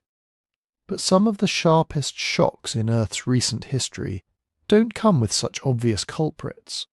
The air cools, the rains move, animals vanish from places they've lived for thousands of years. Glaciers that were retreating suddenly advance again. From the ground it feels like the world has mood swings. From space it might look like our planet was sideswiped. That's where cosmic stories come in. Asteroids, comets, meteors, streaks of light, roaring fireballs, bolides that flash brighter than the sun and vanish. To ancient observers, these are some of the most spectacular, least predictable things the sky does. They appear unannounced and, as far as anyone can tell, with no relationship to human behaviour. When something terrible happens on Earth, and the chain of cause and effect is hidden, it's tempting to blame the brightest, strangest signs you can actually see. In recent decades, some scientists have suggested that this isn't just myth-making. Maybe at least once, something in the sky really did pull a reset lever. You'll sometimes hear it called the Younger Dryas impact hypothesis. The Younger Dryas itself is not controversial. About 12,900 years ago, just as the last ice age was ending, and the northern hemisphere was warming, the climate suddenly snapped back toward glacial conditions. Temperatures in parts of the North Atlantic region seem to have dropped by several degrees in the space of decades. In Greenland ice cores, the change shows up like a sharp cliff. Cold, dry, windy conditions returned. This lasted for more than 1,000 years before the climate lurched again into the relatively stable warmth of the Holocene, the epoch we still live in. That abrupt cold spell coincides with other changes. In North America, many large animals, mammoths, mastodons, giant ground sloths, saber-toothed cats, disappear from the fossil record around this time. The human cultures archaeologists call Clovis and post-Clovis are also shifting in tool styles and settlement patterns. It looks from a distance as if several things got stressed at once. Proponents of the impact hypothesis connect these dots and add one more, a cosmic trigger. They argue that a comet, perhaps a loosely bound swarm of icy fragments, broke up and hit or exploded over different parts of the northern hemisphere. Not like the dinosaur-killing asteroid, a single clean crater, but more like multiple airbursts and surface impacts spread over a wide area. The debris, they suggest, would have ignited wildfires across continents, lofted soot and dust into the atmosphere, and disrupted climate patterns just enough to shove a wobbly system back into cold mode. What's the evidence supposed to be? Supporters point to thin layers in sediments and ice cores dated roughly to the onset of the Younger Dryas. In these layers, they report finding things like tiny spherules of melted rock and metal, high levels of platinum and other elements often associated with meteorites, odd forms of carbon that can form in intense heat, and what they interpret as charcoal from continent-scale fires. Some river and lake deposits, they say, preserve a kind of dirty line. Below it, megafauna bones and certain stone tools. Above it, fewer big animals, different tools and signs of environmental stress. To them, that looks like a signature. A sudden, thin, dirty horizon that might be the geological echo of a very bad day. Skeptics see something more mundane. They don't deny the Younger Dryas, or the extinctions, or the fires, but they question whether you need a comet to explain them. Ocean circulation can flip into new modes when ice sheets melt and dump fresh water into the North Atlantic. Climate systems can jump between states the way a ball can roll from one hollow into another if you nudge it hard enough. As for the megafauna, human hunting, habitat change and climate stress can act together without any help from space. On the microscopic side, critics argue that many of the claimed impact markers either aren't unique to impacts, aren't evenly found at the right time horizon, or haven't been replicated consistently by independent labs. Tiny spheres of glassy material can form in normal fires. Platinum enrichments can come from purely terrestrial processes, dating mud and lake sediments precisely enough to say this line is 12,900 years old everywhere is harder than it sounds. When other groups go looking for the same signals in other cores, they don't always find them. So the debate continues. Some researchers refine the hypothesis, fewer impacts, different locations, more complex chains of cause and effect. Others argue the whole thing is a mirage produced by noisy data and our love of dramatic explanations. Journals publish critiques, then responses to critiques. Conferences host sessions that are, by scientific standards, quite heated. Meanwhile, the ice cores and the mud quietly sit there in their boxes, waiting for better instruments and new ideas. Outside that technical back and forth, what matters for our story is this. We know the climate can change abruptly. The Younger Dryas is one example among several in the last glacial cycle where temperatures, rainfall patterns and ecosystems reorganized much faster than slow and gradual would suggest. Whether or not a comet was involved, the effect on living things would have been similar.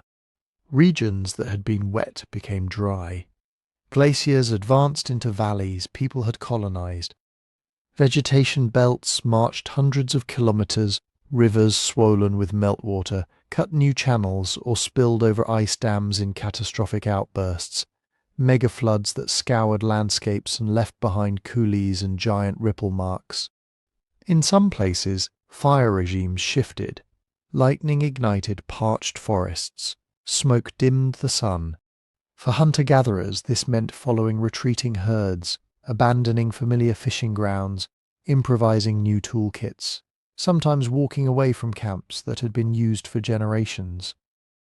To live through that would feel less like climate variability and more like the world deciding, within a few lifetimes, to become a different planet. If, somewhere in the midst of all this, a bright object did streak across the sky, explode with a shockwave, or rain fragments of stone and fire over a region, it would sear itself into memory. Even if the object never came, the sky would still make tempting material. An invisible shift in ocean currents has no story. A blazing trail of light followed by years of cold and hunger practically writes its own script. That's the bridge back to myth.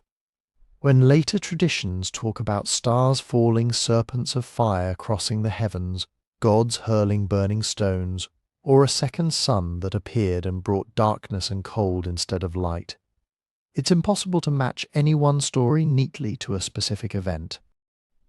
The record is too fuzzy, the causes are too entangled. But you can see the pattern. Invisible mechanisms, shifts in wind belts, meltwater pulses, small changes in solar output, translate into very visible consequences on the ground. Sudden floods, raging fires, dying forests, empty hunting grounds. Human minds, trying to make sense of cause and effect, reach upward. If the land betrays you, perhaps the sky gave the order. In that sense, whether or not a younger Dryas comet ever existed, the hypothesis itself mirrors an old habit of thought, faced with layers of mud and ash, with bones and burned wood trapped in a thin line of time. We too are tempted to look up and imagine a single bright thing that reset the board. Sometimes the mud that buries civilizations begins with rain, sometimes with mountains, and sometimes in our stories, if not always in our rocks, with a brief blazing visitor that came from very far away, left no obvious trace, and changed everything. If you zoom out from individual stories and individual disasters, another pattern appears.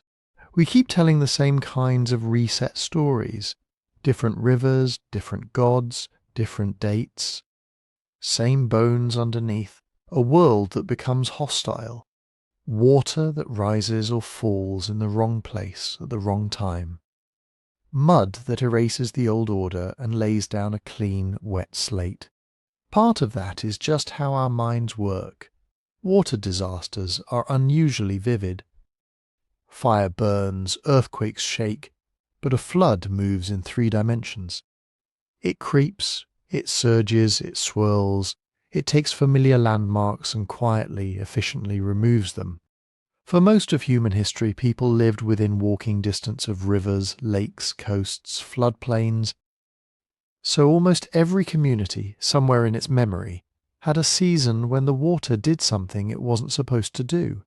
Events like that are sticky in the brain. Psychologists call it salience. You remember the strange, the terrifying, the out of scale. Your grandparents tell you about the year the river climbed the steps of the shrine.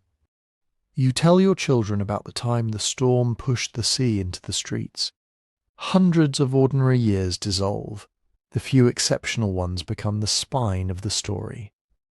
There's also survivor bias built in. Myths are, by definition, told by people whose ancestors made it through. They don't just describe loss, they describe the fact that someone, somehow, was spared. A boat, a mountain, a clever hero who listened to a warning. Those details matter because they turn trauma into instruction. Do what the wise ancestor did, and maybe you'll live when the waters rise again.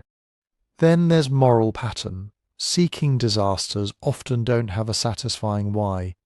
Rainfall patterns shift because of ocean temperatures. A levee fails because of a badly timed weak spot. None of that feels emotionally complete. So humans do what humans do. We add a layer of meaning. The flood didn't just happen. It was sent. It was earned. It was a response to corruption or violence or neglect of the gods or the breaking of an oath. Once you frame it that way, the story becomes a tool. A reset is no longer random, it is a verdict, and verdicts can be quoted. That's where politics enters. In early states, flood myths are often wrapped around kings. A ruler might claim divine knowledge of when the waters will come, or boast that he alone rebuilt the canals and dikes after the deluge. In Mesopotamia, legitimacy clings to the idea that kingship descended from heaven after an earlier destruction. In China, Yu the Great becomes worthy to rule because he tames the waters. The message is quiet but clear. Chaos is natural, order is not. You need us for that. After societal collapses, reset myths do another kind of work. They explain why the landscape of power looks so strange. Ruined cities, scattered peoples, new elites sitting in old palaces. A total flood, or a world fire, levels the field in memory. Inequalities that emerged slowly over generations of conquest, migration and negotiation are retold as the aftermath of a single cosmic judgment. If you're on top after the mud settles, that must mean you were favoured. There's also law. Many ancient legal codes are framed, explicitly or not, as ways to prevent another reset. The gods once drowned the world for injustice. Here are the rules that will keep us on the right side next time. Obey the contracts, respect the poor, maintain the rituals, and the river will stay in its banks. Disobey, and the old story returns. So similar ideas travel for two reasons. Some are reinvented again and again because the underlying experiences are similar. People plus rivers plus fear. Others move along human routes. Merchants don't just carry grain and textiles. They carry stories. A scribe who copies a foreign tale into his own language adjusts the names, the gods, the place names, but the core survives. Harbour cities hear more myths than inland villages, and their versions spread. Priests and bureaucrats, literate minorities, can preserve a particular telling long after its original landscape is forgotten. When you look closely at the geography, some clusters of flood stories line up with old trade networks and scribal cultures. The Eastern Mediterranean shares motifs not because everyone saw the same wave, necessarily, but because everyone talked to the people who talked to the people who did. Elsewhere, in parts of the world that were long isolated from those networks, you still find reset myths. The shapes are similar, but the details are tuned to local rivers, local winds, local anxieties. Independent invention layered on top of slow diffusion. Over time, something like a memory palimpsest forms. A palimpsest is a manuscript scraped clean and written on again, with faint traces of the old text still underneath. Cultural memory does this with floods and collapses. A city is destroyed by a river changing course. Generations later, another city downstream is wrecked by a storm surge. Centuries after that, a dam fails. Each event leaves stories, and those stories blend. The hero of one disaster is folded into the next. The god who sent the earlier flood is blamed for the later drought. Eventually, what people remember is not any single catastrophe, but an archetype. The flood, capital F, that comes when the world has gone wrong. The mud itself helps. Every time a flood lays down a new layer of silt over fields and ruins, it literally overwrites the past. Foundations disappear. Old street plans fade. Archaeologists with trowels can sort those layers, but to the people living on top, it's just before the Great Flood and after. The physical erasure encourages narrative compression. Many small resets blur together into one great reset. So the myths keep returning because the conditions that created them keep returning. Water will rise, cities will sink into mud, politics will search for old stories to justify new arrangements. Minds tuned for pattern and meaning will reach for the most powerful pattern they know, a world washed clean, a second chance paid for in silt and loss. And somewhere beneath our feet, in layers of wet earth, the quieter version of the story waits. The literal mud that buried houses and canals, and the metaphorical mud that our tales spread over the complicated, messy truth of how societies actually fall and rebuild. So when you hear a modern claim about some forgotten deluge, or a buried civilization wiped away in a weekend, how do you hold it? You don't need a degree, you need a few quiet questions. First, how old is the source, and what kind of thing is it? A myth written down 2,000 years after the fact is not a news report. A king's inscription bragging that the waters covered all lands is not a weatherlog. A monk compiling legends, a poet composing an epic, a prophet warning his audience, each is doing different work. Genre matters, eulogies exaggerate, political texts flatter, moral tales sharpen extremes so the lesson sticks. When a story says all the earth, often it means everyone I care about. When it says 40 days, it may mean a long, serious time, not a number you can plug into a spreadsheet. Second, what else lines up with it? This is the corroboration step. Take the story and look sideways. Do tree rings in that region show a drought or a run of wet years around the supposed date? Do lake sediments carry extra layers of silt or microfossils that match a major flood? Do other communities nearby, speaking other languages, tell anything similar? Archaeologists do this in layers, literally. In the ground, time stacks. A flood that sweeps through a city leaves a blanket of coarse sand, ripped up debris, toppled walls, then quieter silt on top as the waters slow.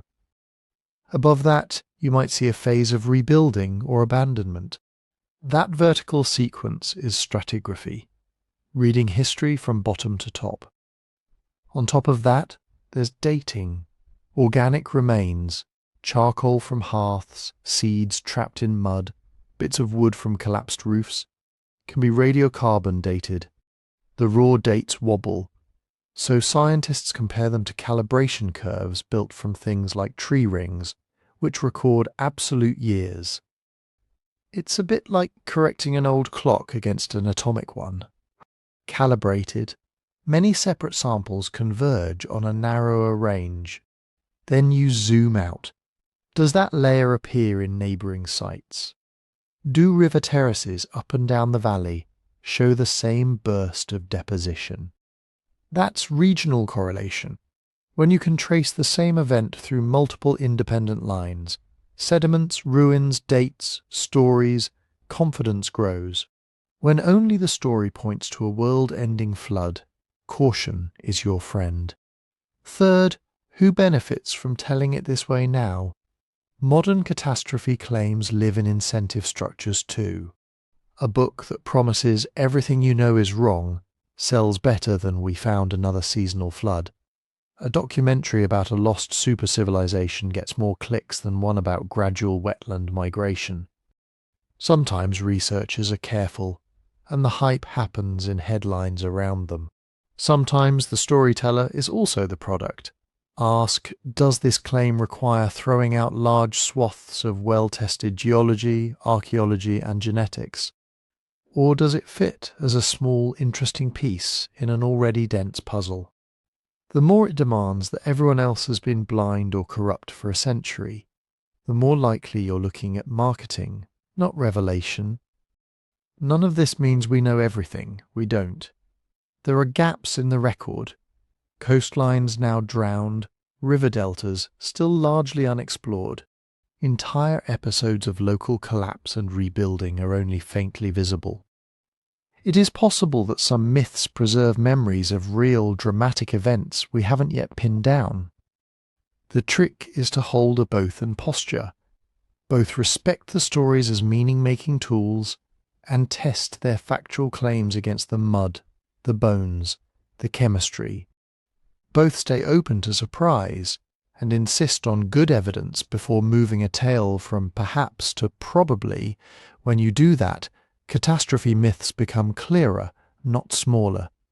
They stop being either literal news reports or useless fantasies, and turn into layered records of how fragile it feels to live by rivers and coasts, how quickly the ground can shift, and how determined humans are to imagine a way through.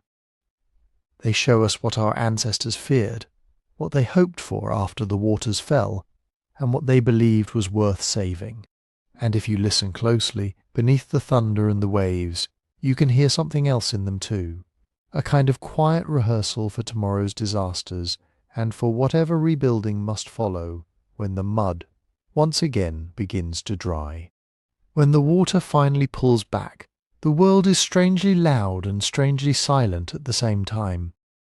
There's the drip of ruined things, the call of birds that somehow made it through, the slap of water still pooled in low places, but all the sounds that meant normal life, carts on streets, chatter in markets, dogs barking at neighbours, are gone, replaced by the soft grind of silt underfoot.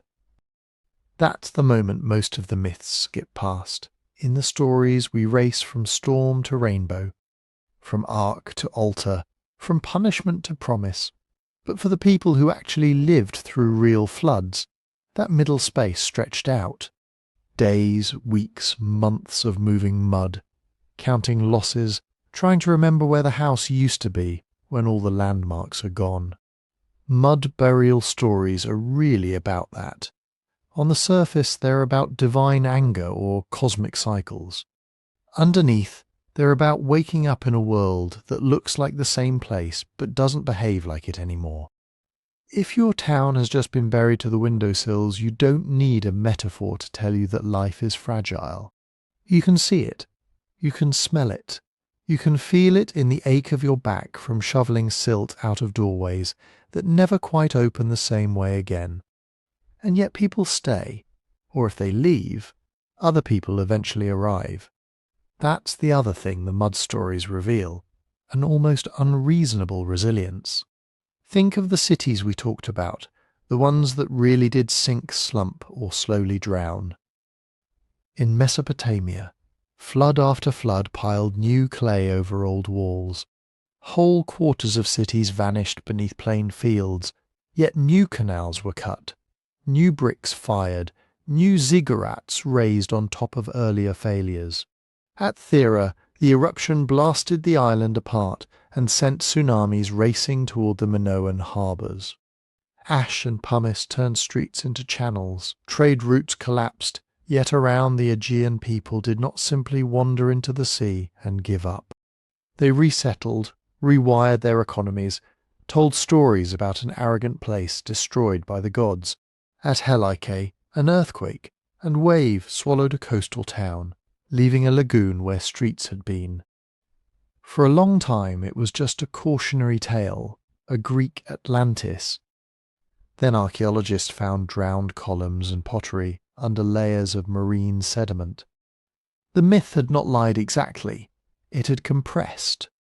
It turned a terrifying evening of shaking and water into a symbol you could tell your children about without making them relive the screaming. Again and again. That's the pattern. The flood is local, but from inside it feels universal. If every field you know is under brown water, then all the earth is under flood. If every person you've ever traded with has lost their home, then all people have suffered. When the one bridge in your world washes away, your world ends. The map in your head has no other crossings. Later, when people finally have the distance to turn trauma into story, the language stretches to match the feeling, not the satellite view. That's why a myth can carry real echoes of rain patterns, river behaviour, even sea level jumps, without being a literal chronicle. It's not lying, it's doing different work. It keeps the emotional truth alive. It warns, consoles, explains. It answers questions like why us, and what now, and what did we do wrong, long after the individual memories have faded. The sediment cores and sonar surveys and radiocarbon dates we have now give us a wider view. They let us see that many deluges were patchy, uneven, stitched across centuries. Coasts crept inland. Rivers abandoned one channel, carved another. Cities were not erased overnight so much as repeatedly injured until people chose other ground. But for the people in the middle of one of those injuries, none of that matters. Their disaster is total. Their mud is absolute. That's the perspective the stories preserve. So we're left in an in-between place with them. On one side we have hard evidence of floods, tsunamis, lahars, subsiding deltas, storm surges rolling kilometres inland. On the other, we have tales of gods arguing, heroes building boats, mountains disappearing, cities swallowed in a single night. Are some of those tales anchored to specific events we could one day match to a particular layer of silt or ash? Possibly. Maybe even probably in a few cases. The Helike story came close. The Black Sea shoreline shift may echo in regional memories. Some coastal myths about vanished fishing grounds line up suspiciously well with post-Ice Age sea level curves. But we don't know how far that pattern goes, and we may never know. Were there small river villages that vanished in one bad monsoon? Their memory stretched into the whole world drowned? Almost certainly. Will we ever find the exact footprint of everyone? Almost certainly not. Does that uncertainty make the myths less important? That's up to you. You could treat them as nothing but fossilized fear. You could treat them as encrypted weather reports waiting to be decoded. Or you could hold them in that both and posture we talked about, emotional archives that sometimes imperfectly overlap with physical ones. When you think about floods in your own lifetime, maybe that posture feels familiar. Maybe you've walked a street after a hurricane or a river surge when everything smelled of diesel and mould. Maybe you've watched news footage of towns you'd never heard of, rooftops barely visible, people ferried out in boats over where the sidewalks once were. To the rest of the world, those are local events. To the people living there, they're the edge of the map.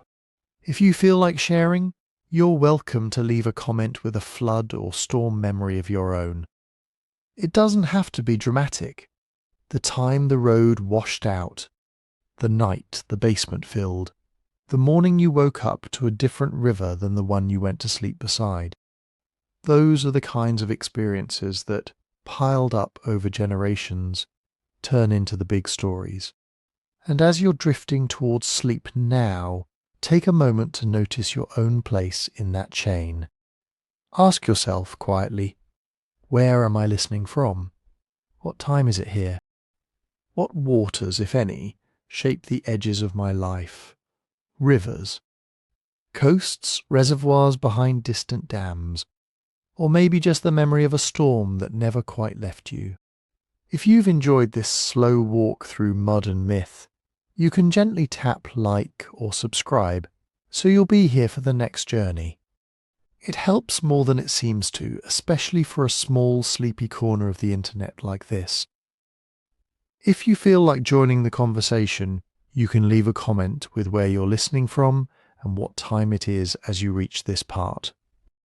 It's a quiet way of mapping our own little archipelago of nighttime listeners scattered across the world like the survivors in those old stories. And if you'd like to support this kind of long, careful storytelling, the best way is to follow and listen on Spotify. There's a link waiting down in the description. Let it play when you're winding down or when you need a calm voice to keep you company while you do something with your hands. The old flood myths remind us that worlds can vanish under mud, but also that people keep telling stories, keep rebuilding, keep finding each other after the waters fall. We live in that quiet after the flood now, whether our ground is dry or not. What we do with it and what stories we choose to pass on is still being written.